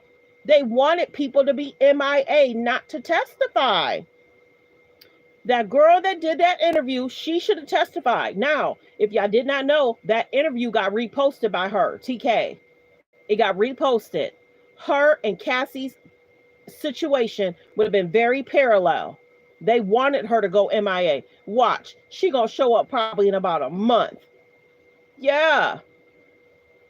So she went MIA, and the other girlfriend he was buying Chanel for and bags and allegedly giving an allowance, she didn't take the stand either. They rarely even mentioned her, and they dated for 2 or 3 years. So that in itself, how this case was handled, I'm side-eyeing. Fair use reaction clip, and it should have covered more of his business dealings. Yep. What the driver heard, what the chef heard, what the bodyguards heard, all that. They're trying to put 50% of this on Cassie, and he had other girlfriends. Not acceptable. Let's continue. Fair use. Let's continue. If you already made your comment, do you think they're going to find him guilty, not guilty, mistrial? Let's continue. Thanks for being here. Yes, the other girl he dated. Thank you. Very quiet as a church mouse. Why is that? Because she asked for that same thing, gross thing, to be done to her. And they should have got her on the stand, and they should have played that clip in her interview that she asked for that same thing, but they did not. They needed some of these YouTubers helping them with videos. Real talk. Let me see. Oh, they can find them. I think they're just MIA. I just think they're MIA. Some are allegedly saying they're either MIA, they tried to contact the girl and the attorney, and I think they said that she got allegedly paid off. Because they don't want it to have a parallel girlfriend situation. Cassie and then the other Jane Doe, but there's other parallel situations. The more parallel situations, the worse he looks. Fair use reaction clip. Juror's lawsuit and only built the case because of. Don't forget, super chats are welcome, you guys. I haven't gotten one super chat. Memberships are welcome. Not one super chat. I'm working hard. It's a Sunday. I've been live for an hour and 30 minutes. I'm bringing y'all to TTT. Not one super chat? What's going on? Y'all don't like me? But I know y'all like me. Because I'm loved by so many. But not one super chat? What's going on? I got to do better with that. Focusing on memberships, focusing on super chats, and focusing on, the subscribers. Yeah, not one super chat. See, we be going in and we go fast over here. So I get it. Y'all be pulling the information. I get it. I get it. Let's continue. Fair use reaction clip. Who Diddy is. Please send your super chat. The judge immediately instructed the jury to disregard that statement, just as he had earlier in the day when Ignifilo suggested jurors consider why the charges were brought. Why would they need to raid his home if they're making about Cassie's lawsuit? Why gotta raid his house? Where's more stuff about what was in that house? Let's continue. Fair use reaction clip. Still waiting on a super chat. Please support the channel and thank you. Inappropriate. Twice the judge reminded the jury. Okay, wait. Let's let this commercial go past. Some people are saying people are being paid off allegedly. Yeah, some people are saying that. I can't confirm or deny. I don't know these people. But that's what they're saying. And he was dating some of them at the same time, and they all should have had to take the stand. And then you know how they saying, y'all, that they didn't call certain people because their testimony wouldn't have been we wanted to hear. We don't know what those questions would have been. And then they're naming off certain people, but they're keeping quiet of other certain people. Where they do that at? They want to name who she was interested in. They want to name who Cassie was interested in, but then they're trying to keep it private who this big celebrity name was. A lot of us can't confirm or deny who that big celebrity name was, but they wanted to out everybody she liked. Did y'all catch that, T? Messy. They're messy. It's almost making it look like she was as messy as he was. No, he was dating other women, and all those women should have had to take the stand, along with the bodyguards, the drivers, and KK. His people he works with. Real talk. So if it goes left, we'll all understand why it went left. But like I said, innocent until proven guilty in a court of law. Yeah. He can date several people, but he shouldn't be putting hands on, and he shouldn't be asking assistants to take a substance. Do your boss ever ask you to take a substance? I hope not. Fair use reaction clip. Let's continue. I hope you guys have subscribed. There's about 193 in the building. Did you all subscribe? We're trying to hit 39K. Let's continue. Inappropriate. Twice the judge reminded the jury that line of thinking isn't part of the law. And then Ignifilo looked the jury straight in the eye. Quote, "It takes courage to acquit," he said. "This is your courtroom," he said. "This is your house." And then he asked them to do the hardest thing of all, summon that courage and acquit on all counts. He is none of these things, Ignifilo said. Return him to his family. And then it was time for the prosecutor's rebuttal, and the last words that the jury will hear before being instructed to deliberate. And prosecutor Maureen Comey stood up to do the job. That makes it 2 female prosecutors doing 2 closings in this case. Ms. Comey told the jurors that Sean Diddy Combs' lawyer spent his entire 100 more people to please subscribe, and 100 more people to please subscribe and thank you. 100 more people to please subscribe and thank you. Blaming victims and the U.S. government for Sean Combs' own lies and threats and violence. Quote, "He's tossing up excuse after excuse for inexcusable criminal behavior," Comey said. "Make no mistake, this trial is about how, in Sean Combs' world, no was never an option," end quote. Maureen Comey told the jury that Diddy would have you believe the women are all liars, all of them. Cassie, Jane, and Mia, liars under oath, committing perjury. And for what? Money? The prosecutor reminded the jurors that Cassie and Mia had already been paid in their lawsuits. They had no motive to lie under oath in this trial. And as for Jane, Jane already told this court, under oath, that she doesn't intend to sue. She reminded the jury to look at Cassie in that beating video, lying still, not fighting back. This was a woman who had a lot of practice being beaten by Diddy. And she told the jury again, if there was only one instance where these women did not want to participate in these freak-offs, that is all the jury needed. Just one. And it is king under the law. Quote, the only question that matters is whether there was one. Fair use reaction clip. Like the video, like the video. Like the video.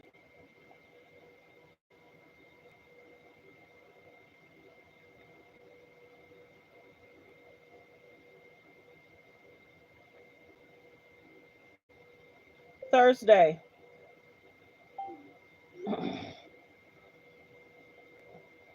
Okay, let's continue. Damn, I mean, the law says that there's only one freak-off, saying, ask words that the jury will hear before being instructed to deliberate. And prosecutor Maureen Comey stood up to do the job. That makes it 2 female prosecutors doing 2 closings in this case. Ms. Comey told the jurors that Sean Diddy Combs' lawyer spent his entire closing blaming victims and the U.S. government for Sean Combs' own lies and threats and violence. Quote, he's tossing up excuse after excuse for inexcusable criminal behavior, Comey said. Make no mistake, this trial is about how, in Sean Combs' world, no was never an option, end quote. Maureen Comey told the jury that Diddy would have you believe the women are all liars, all of them. Cassie, Jane, and Mia, liars under oath, committing perjury. And for what? Money? The prosecutor reminded the jurors that Cassie and Mia had already been paid in their lawsuits. They had no motive to lie under oath in this trial. They did say that they had already been paid. So why do they need to get on the stand and lie? But they should have made sure. But I think with them being on substances, there should have been better notes. People, if you're ever in a situation, make notes for yourself. Send it to yourself. Make it in your calendar. Because some of this stuff could have been pulled up in a person's calendar. You know what I'm saying? Fair use reaction clip. Let's continue. I never wish this on anybody. I never wish this on anybody. It's so concerning. It's so concerning that these women are people's daughters. And it seems as if the attorneys are trying to normalize these people's behavior. So concerning. There are rules and regulations at a job. Thank you for my super chat. Thank you. I appreciate you. Yeah, it's just interesting that there's just so much going on. That they're trying to normalize the situation, and it's going to be a busy Monday, Tuesday, Wednesday, Thursday. It's going to be a very bit. I was just texting one of my favorite people that it's going to be a very busy 4 to 5 days, period. Because this is the other question. Do you think that the jurors will write a book? Do you think they will be doing a joint interview? Or do you think that the jurors are going to keep quiet for safety? Let's continue. Fair use reaction clip. And as for Jane, Jane already told this court, under oath, that she doesn't intend to sue. She reminded the jury to look at Cassie in that beating video, lying still, not fighting back. This was a woman who had a lot of practice being beaten by Diddy. And she told the jury again, if there was only one instance where these women did not want to participate in these freak-offs, that is all the jury needed. One person. One. And it is king under the law. Quote, the only question that matters is whether there was one. And of course, there was one. End quote. That may be the most powerful line in Maureen Comey's rebuttal. This is the last word, right? So if the jurors go into deliberation saying, well, damn, I mean, the law says if there's only one freak-off where the women didn't want it, The law says they're guilty, that he's guilty of sex trafficking. You would have to decide, I don't care. I don't care about the law. Because there was evidence, text messages, bruises, fighting, all the rest, that there were several free costs for Jane, and Cassie didn't want to do the free costs. Several messages. Comey said money and careers were tools that Diddy used to control and trap these women. As for the loving text messages, yes, she said, quote, they wanted to have sex with their boyfriend, not with the prostitutes, not with the escorts, the endless line of men that were filing in to do their thing so that Diddy could watch. Prosecutor Comey also took aim at the defense's claim that Diddy never hired male escorts for sex, only for their time. Quote, it doesn't even pass the laugh test. When he flew them out and paid them, it wasn't for scintillating conversation. It was for sex, end quote. The prosecutor said it didn't even matter if every encounter involved payment, just the intent to pay and to transport escorts for sex was enough to prove prostitution. Sarcastically, she added, continue to hit the like button, you guys. We're almost at 100. Please hit the like button. Double tap the screen, please. Please double tap the screen. Let's get the likes to 100. We've been live for an hour 40. We should be at almost 2,000 likes. If you're watching from a phone, press 1. Please double tap the screen to hit the like, and thank you. Let's get the likes to 100. Thank you. Let's get the likes to 100. You know, my show goes really fast, but there's things that I need to require from you guys. Super chats are welcome. Thank you. I've been live for an hour 40 something minutes. Thank you for the $2 super chat. I really appreciate you. Thank you. Super chats are welcome. Let's get the likes to 100. Let's go. And can I please get 100 people to please subscribe and thank you. Let's get the likes to 100. Let's continue. Fair use reaction clip. So we've heard the breakdown of what happened in court, what the attorneys were saying, how the attorneys felt, and it seems as if, my opinion, they're trying to normalize his behavior. Let's continue. Fair use reaction clip. maybe some of these escorts would have sex in front of a masked celebrity for free. Then she addressed the most serious arguments that the defense made, that Combs couldn't tell the difference between consensual and coerced freak-offs. About Cassie, she added, quote, to suggest that she was some kind of winner is ridiculous. What was her prize, end quote. She asked the jury, then answered her own question. UTIs, those are urinary tract infections. Bruises. She told you, quote, she'd give back every dollar. The prosecutor challenged the defense's argument that Diddy didn't have a gun when he showed up at Capricorn's apartment in the alleged kidnapping. The prosecutor said, quote, and just because she didn't say the word gun doesn't mean the defendant didn't have a gun that night. Mr. Agnifilo said that Sean Combs is a hands and fists guy. Something like that, sure, with his girlfriends. But with men like Suge Knight, you heard from Cassie and David James, he gets guns when he's dealing with men. The prosecutor reiterated the government's belief that Diddy thought he was above the law. Fair use reaction clip. And don't think, I don't wish harm on anyone. I don't wish any of that on anyone. I have to watch what I say. So sometimes when y'all hearing YouTubers speak, we have to watch the words we say. In our normal life, we could talk however. We have to watch how we say it here. Some of these women went through very similar situations, and it's sad. Let's continue. Fair use reaction clip. Committing crime after crime and nothing ever happened. Prosecutor Comey... Did y'all see those pictures of her, of what she looked like after some of these situations? So let me ask y'all, are y'all surprised she didn't put hands on? Are y'all surprised she didn't put hands on? We heard the video of her getting upset with the guy and saying, I want the video back. I want the video back. And she had said what she was going to do to that person. But are y'all surprised that she didn't put hands on him? Are y'all surprised? Let's get the likes up. Double tap the screen, you guys. We're almost at 100. Let's get the likes up. We're almost at 100. Please double tap the screen. If you're watching from a phone, press 1 and please double tap the screen. Let's continue. Fair use reaction clip. Are y'all surprised she didn't put hands on? Let's continue. Diddy did anything alone at all. She told the jury, quote, this is a guy who can't get himself his own water bottle or plug in his own phone charger. He's the general, not a foot soldier, not a lieutenant. He delegated. and his inner circle handled the dirty work for him, end quote. She said, quote, in his mind, he was untouchable, a god among men. Who would ever stand up to a god, end quote. And she closed with this quote, the defendant is not a god. He's a person, and it's time to hold him accountable. Find him guilty. If there was a theme of the prosecution's closing, it was, quote, no was never an option. And Maureen Comey repeated that phrase over and over again. Don't forget. Yeah, you're surprised that she didn't. And many have said, and we're not condoning violence, many people have said that her situation might have gotten worse. But to scar up such a beautiful woman, to scar her up in such a horrible way. And then did y'all know, maybe some people did, allegedly she had her chest done. He didn't like them and he asked for them to be removed. Go look that up. She had her chest done. He didn't like them. And instead of letting her heal, he wanted them removed immediately.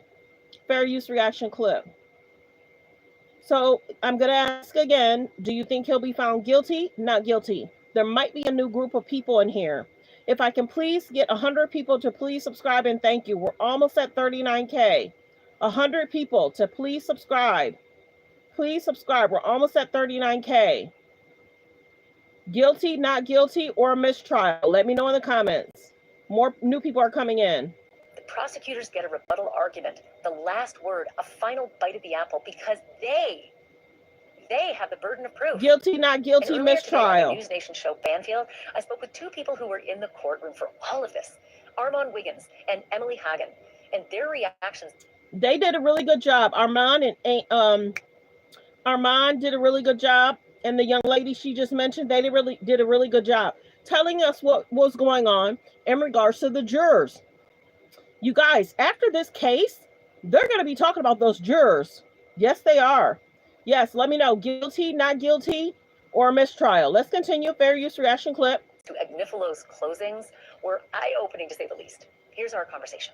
Okay, wow. I was thinking about you guys all day. I couldn't wait for this interview. Emily, I'm going to start with you. You talked about the vibe yesterday. This is Armand talking, and this is Emily. They have their own pages. Emily has been doing a really good job covering the case as well. She's been talking about the jurors, laughing, giggling, but when certain people's names were mentioned, they would not smile. It was almost like a stern look on their face. And it's interesting what's going to happen in regards to the verdict. Let me know, you guys. Guilty, not guilty, mistrial. She's talking with Armand. Go over to his page and subscribe. How the oxygen was just sucked out of the room as the prosecutors went down the checklist and made it real easy for this jury to legally see how the charges could actually stick. What about today? It was a completely different vibe. It was like Johnson & Johnson, the musical. And I realized everybody loves it when the defense is on the stand because they forget they're at a trial. They are getting a full-on show, and Mark surely gave them one. All right, Armand, what's your take on how today went compared to yesterday? Almost. I feel like he definitely gave a show, but it was all over the place. It didn't feel calculated, and it just was a little bit sloppy to me. Is your child struggling with fair use reaction clip? Like the video, like the video.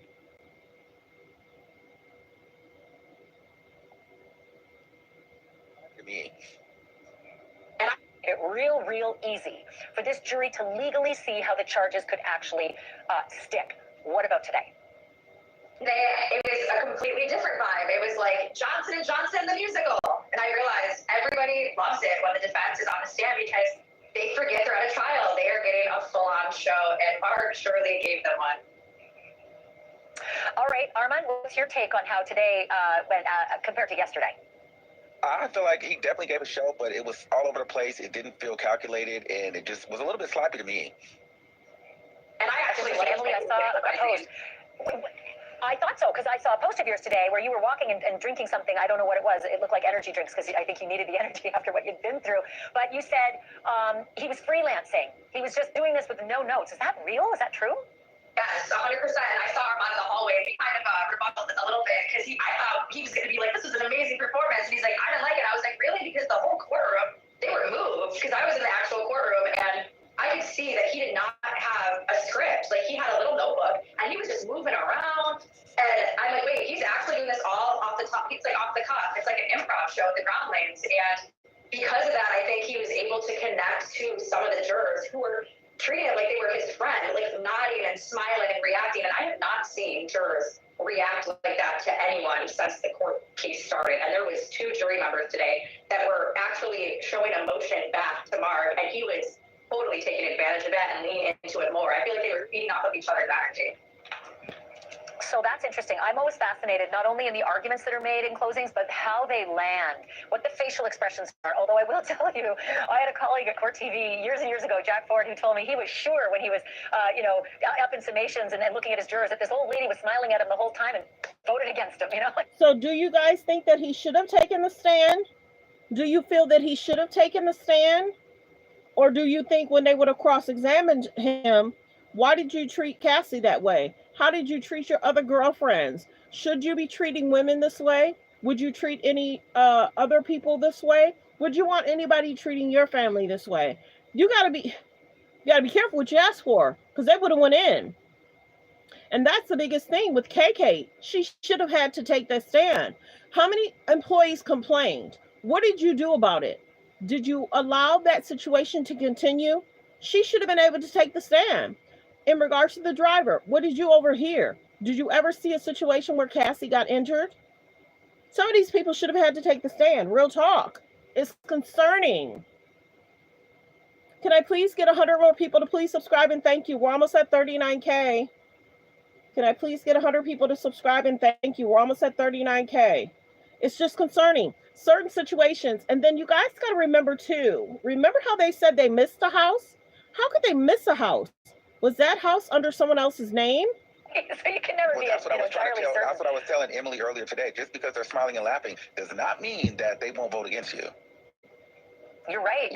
I wanted to ask you, Armand, about something, because one of the things I thought that Mark Agnifilo was going to do, he did. And he focused on Sean Combs being a black man who had risen to the top of the 1%, right? $1 billion empire. He was scrappy, made of nothing, and that the government was going after him effectively because he was this black, successful man. Do I have that wrong? Did that feel like what the argument was? And if so, did it resonate with any of these jurors? So that's exactly what happened. But we know from the beginning that was the undertone, because we got to remember that Mark, even in the jury selection, he painted the picture that the prosecution had been trying to eliminate every black juror. So you already set the stage that this is a pack of 6 white women coming against this black man, and they don't want black jurors on the stand. So you got everybody of color feeling like, all right, even if you think Diddy is guilty, you don't want these 6 white federal prosecutors to win. So he leaned all the way into that today by committing a foul to me, because he ended up getting checked on it later on by saying you cannot trust the federal government. He literally pleaded with the jurors not to trust the government, not to trust those lawyers, and understand why would they come after Diddy. They're coming after him. They targeted him. And to be honest with you, I don't think he was talking to all of the jurors. I think he was just talking to the 1 or 2. And specifically, I think he may have been talking to the black jurors. And over in the overflow room, I was kind of gagging, because a lot of people in the room, once he actually finished, they started clapping. And it was a lot of black people, a lot of young people. They were clapping. Did y'all hear that they were clapping? That's fair use reaction clip. Clapping for the defense. So I definitely think he made his point, and he got in those people's heads. Speaking of jurors, there was one juror in particular who seemed to be speaking volumes with her reactions. Prime Day is fair use reaction clip. That's the biggest thing. Do you think that these jurors are going to do a massive interview, write a book, or are they going to go in hiding? Fair use reaction clip. Nicole's closing, she looked almost sad as she described Diddy's assistants calling their jobs, quote, the single greatest experience of their lives. But then she nearly laughed out loud when Diddy's lawyer joked, I guess it's all worth it because they found the Astroglide. She didn't seem amused, though. I'll say this.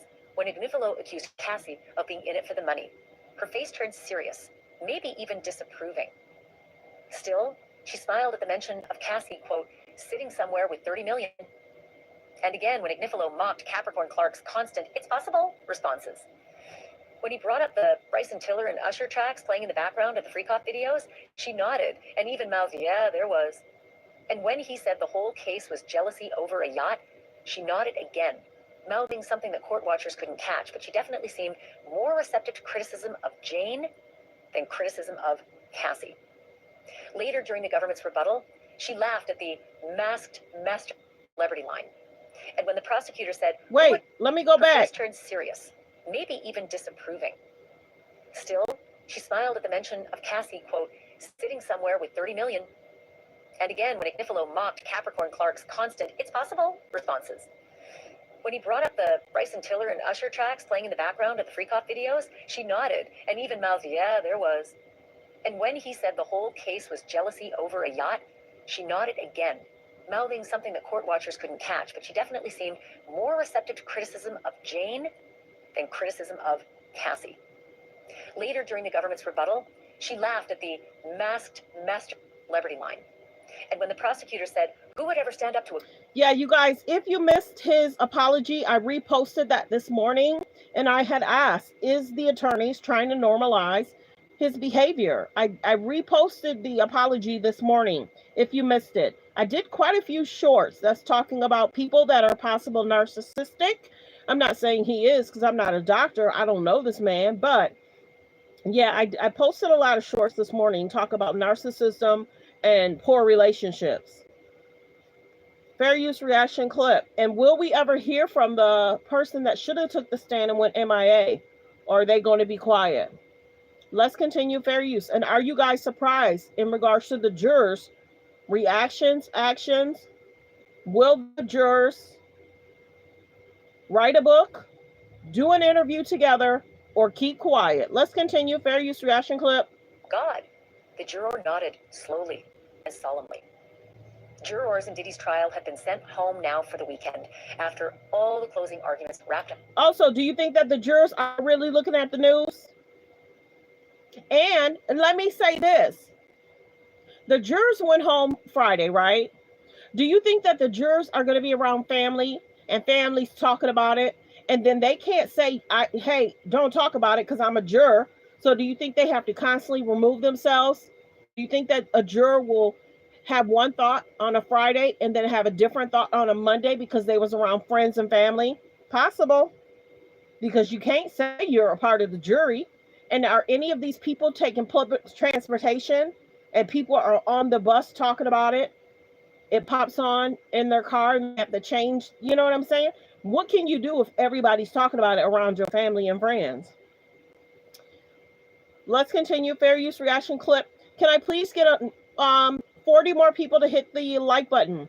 40 more people to hit the like button. We're almost at 39K, and thank you. Can I get 10 more people to hit the like? Double tap the screen, please. We're almost at 100 likes. Thank you. Can I get 10 more people to hit the like button? If you're watching from a phone, double tap the screen, please. If you're watching from a phone, please double tap the screen. We're almost at 100 likes. Yes, 96. Thank you. Let's continue. Fair use reaction clip, 98. Thank you. Let's continue. Please hit the like. Thank you. We're at 98. We're at 98 likes. Please double tap the screen and thank you.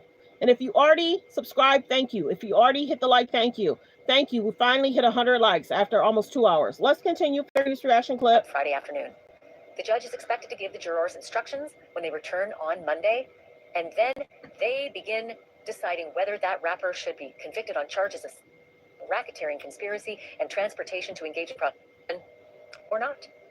It will soon be in their hands, and the weight of those decisions, it is just enormous. What began with a bombshell lawsuit from Cassie Ventura has now become one of the most high-profile federal criminal trials in the entertainment world. And Diddy's entire future hangs in the balance. His freedom for life hangs in the balance. We'll be watching every moment. Well, yeah, we'll be watching every moment. A lot of us will be able to relax. I'm glad my page covers more stuff than this. Go over and look at my shorts. But yeah, you guys, do you think he'll be guilty, not guilty?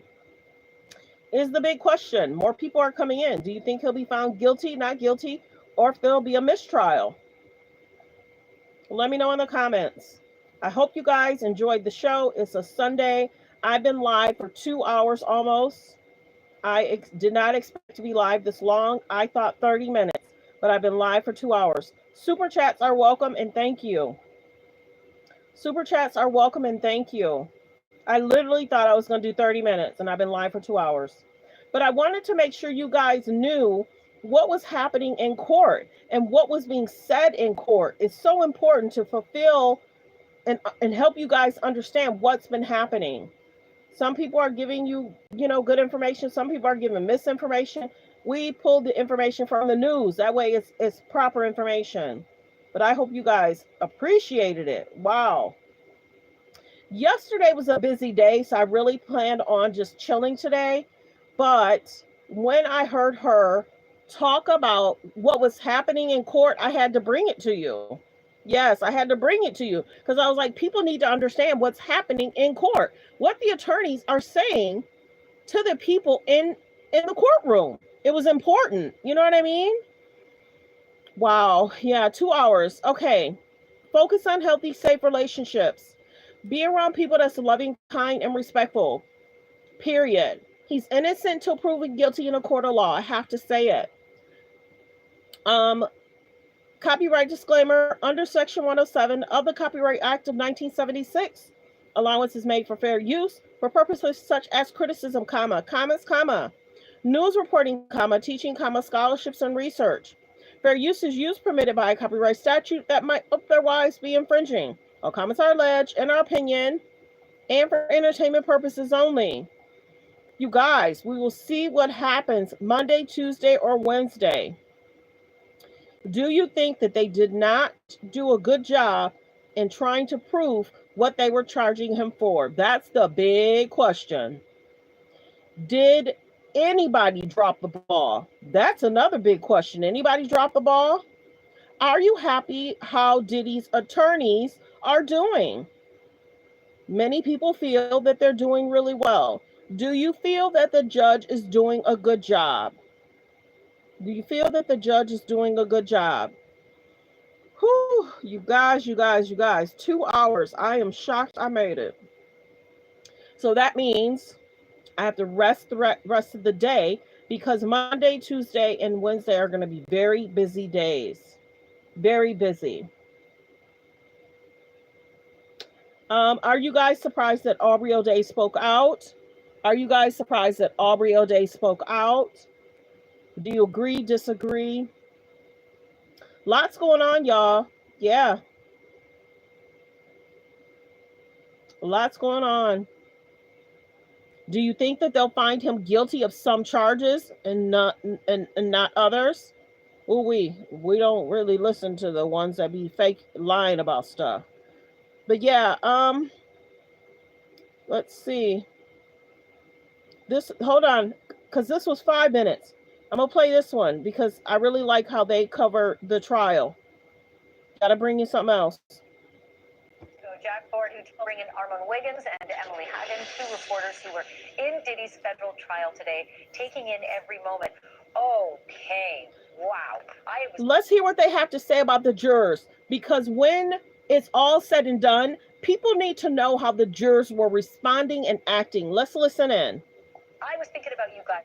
Fair use reaction clip. People need to understand about the jurors. And this is the biggest thing. They might have been friendly, but then they're going to, state not guilty. They might have been really friendly, but they're going to say guilty.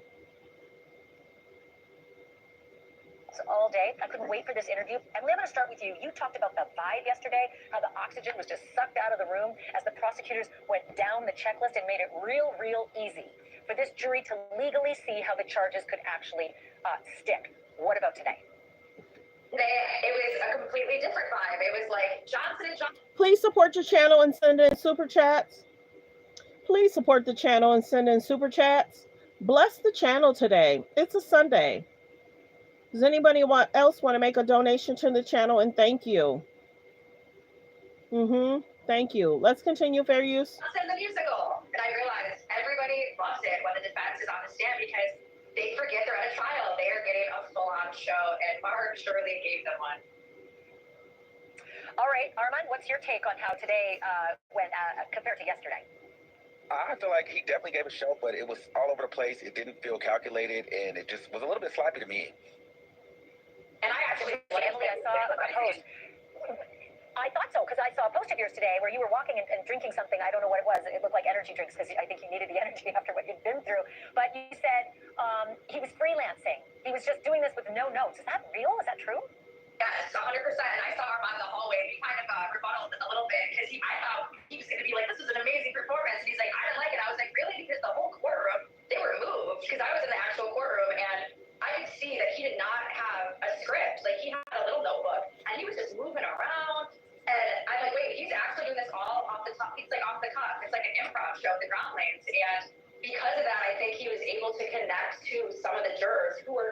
treating it like they were his friend, like nodding and smiling and reacting. And I have not seen jurors react like that to anyone since the court case started. And there was 2 jury members today that were actually showing emotion back. Some people feel that the charges won't stick. Thanks for tuning in. Thanks for subscribing. Can I please get 30 more people to please subscribe so we maintain, and we're trying to get to 39K. Thank you for hitting the like button, you guys. I really appreciate it. Let's continue. And he was totally taking advantage of that and leaning into it more. I feel like they were feeding off of each other's energy.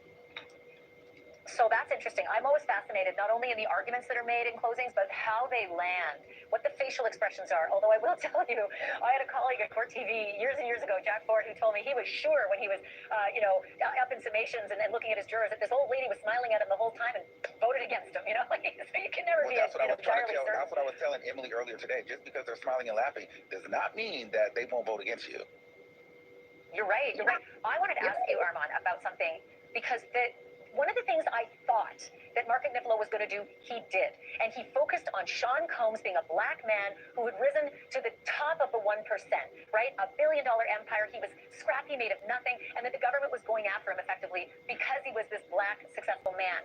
Do I have that wrong? Did that feel like what the argument was? And if so, did it resonate with any of these jurors?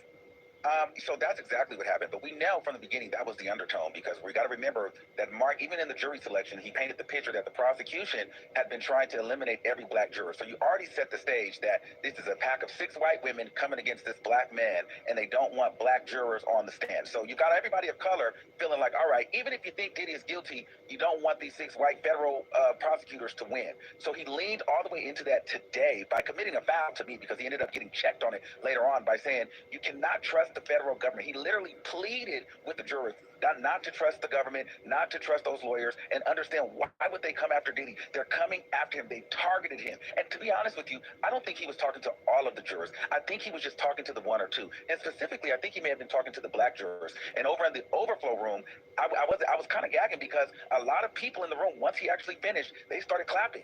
And it was a lot of black people, a lot of young people. They were clapping for the defense. So I definitely think he made his point, and he got in those people's heads.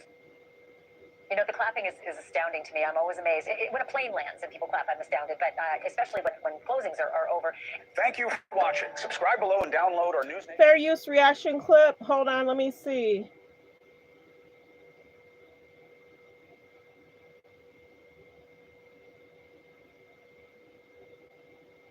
Oh, that's nice. It's being reported that Christian Combs, I guess he surprised his girlfriend with a birthday trip. It's showing pictures of, his girlfriend going on a trip. That's nice. I can't imagine how Diddy's children feel. Praying for his children. Praying for his children. Real talk. Okay, so as you guys know, Jeff Bezos got married, and it looks like the Kardashians are using it for like a PR media attention. They're taking so many pictures. So many news media are posting them. What do you think about Jeff Bezos and Lauren Sanchez getting married? Go check out my short, because Lauren's face looks a lot different. I don't know if she did that for Jeff, but her face definitely looks different. Yeah, the K's and J's are just all over media. It's almost like they're trying to outshine the bride. It's so weird. The Kardashians sending pictures to their team, and then they had said, Khloe, you don't have a filter. Some of the outfits people are saying are less than impressive. Let's see. What are they? It's being reported that Savannah really wants LeBron to retire. Yeah. His wife wants him to retire. Will he retire? Many celebrities showed up to the wedding of Jeff Bezos and Lauren Sanchez. And many people were wondering, why did Lauren started hanging out with the K's and the J's? There's DJ Khaled having a good old time, swimming. jumping off his boat. We're just going to do hot topics, trending topics real quick. Usher was at the wedding with his wife. So many celebrities, seems like they're having a good time. It was definitely a lot of celebrities at Lauren and Jeff Bezos' wedding. Eva Longoria, she's a good friend of Lauren Sanchez. Did y'all see that post when the media tried to show Kim hugging Orlando Bloom? Katy Perry and Orlando Bloom broke up. Kim was trying to trend with Orlando Bloom. Why and what? The K's and the J's can't get enough of media. It's sad.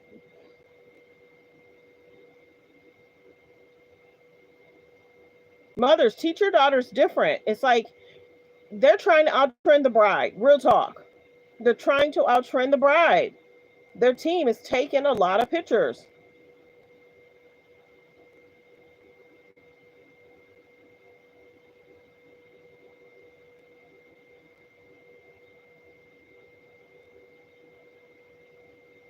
Yeah, interesting. Interesting. A lot going on in media. I'm not surprised that Courtney didn't attend the wedding. I'm not surprised that Courtney didn't attend the wedding. Most of the Kardashians are there. Kim's there, Khloe's there, Kendall and Kylie. And I think Kylie took her children. Yeah, they're posting. They got their media team posting a bunch of pictures and then they're sending them. They're trying to outtrend the bride. Real talk. Okay, is there anything else? Jordan Wood looks amazing with her boyfriend. Many people are talking about Lauren Sanchez. She doesn't look the same. Thanks for being here, everyone. I appreciate you all. Any super chats are welcome. We're just doing hot topics, trending topics, really, just for now. Let me see. A lot's going on in the world too, and I normally do post about that, but a lot of us have been just trying to get through these last 4 days. Is there anything else I want to talk about? And there's different lawsuits that's out there about different people. We're going to get to that probably Thursday or Friday. Let me see if there's anything else I want to talk about.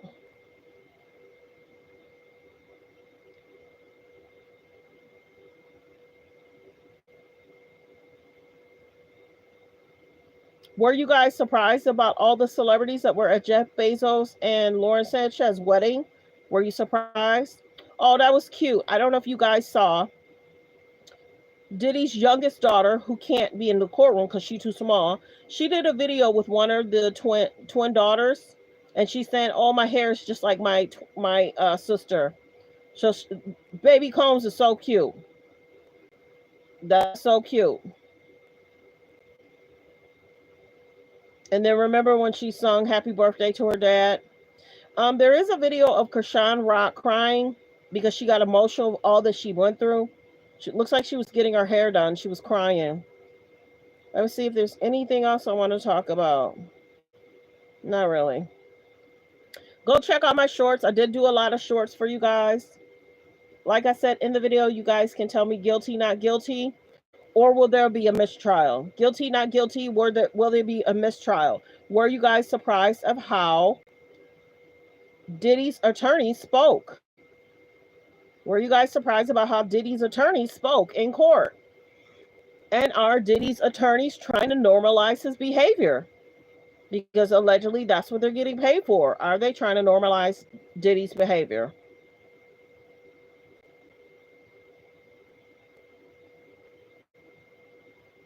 Okay.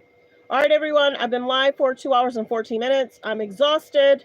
I was supposed to be resting up, but I definitely wanted to give you guys what was happening in the courts and how Diddy's attorneys was asking questions, what they were saying. I had to break it down for you guys because I was shocked. I was like, there's no way. There's no way his attorneys were saying that. There's no way his attorneys were saying that. But do you think that they focused too much Oh, you care because you hear. Be kind in the comments. Were you guys surprised at how the case went? Were you guys that there wasn't more about his house being raided? And were you guys surprised that allegedly his son wrote a song saying that they missed the house? So was the house under somebody's name and they just couldn't get access to that house? And allegedly, Kanye and one of King Combs has a new song out this week. I listened to it. It's all right. I'm just updating y'all on news. Yeah. So let me know in the comments. Guilty, not guilty. Will it be a mistrial? Will the jurors have an interview together, separately? Will they write a book or they go MIA? And would you want it to be one of the jurors?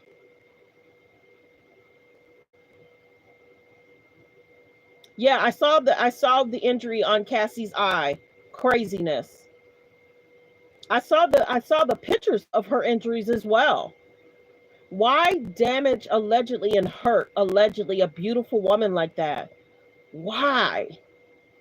It's almost like, was he mad that she was that beautiful? You know, sometimes people get mad and I don't know, because it seems like he kind of calmed down. But go back and look at some of the reports of what he did to the other women. Go look it up. So concerning. Women, be careful. Don't be with anybody that puts their hand on you. Seek help, get help. There's agencies out there that can help you get out of a bad situation. People in general to help you get out of a bad situation, relationship, men and women. Be safe, be careful. All of us know someone that's dealt with something. All of us know somebody that's been in a poor relationship, bad relationship. The woman did this, the man did this, had to leave, had to escape, had to divorce. Everybody knows somebody that's been unfortunately in a bad situation. But we look at the bigger picture of how he was handling his relationships, how he was handling his assistants, and how he handled things. It's a concern. It's a concern. We can't act like it's not. Because you wouldn't want that for your mother, your sister, your aunt, your nephew. You wouldn't want that for them. So I thank you guys. I already did the disclaimer. He's innocent until proven guilty in a court of law. I already did, my copyright. And like I said, focus on healthy, safe relationships. Be around people that's loving, kind, and respectful. Everyone, enjoy your Sunday. Be blessed. Be safe. Goodbye. Thanks for being here, everyone. And thanks for your kind comments. Thanks for the super chat.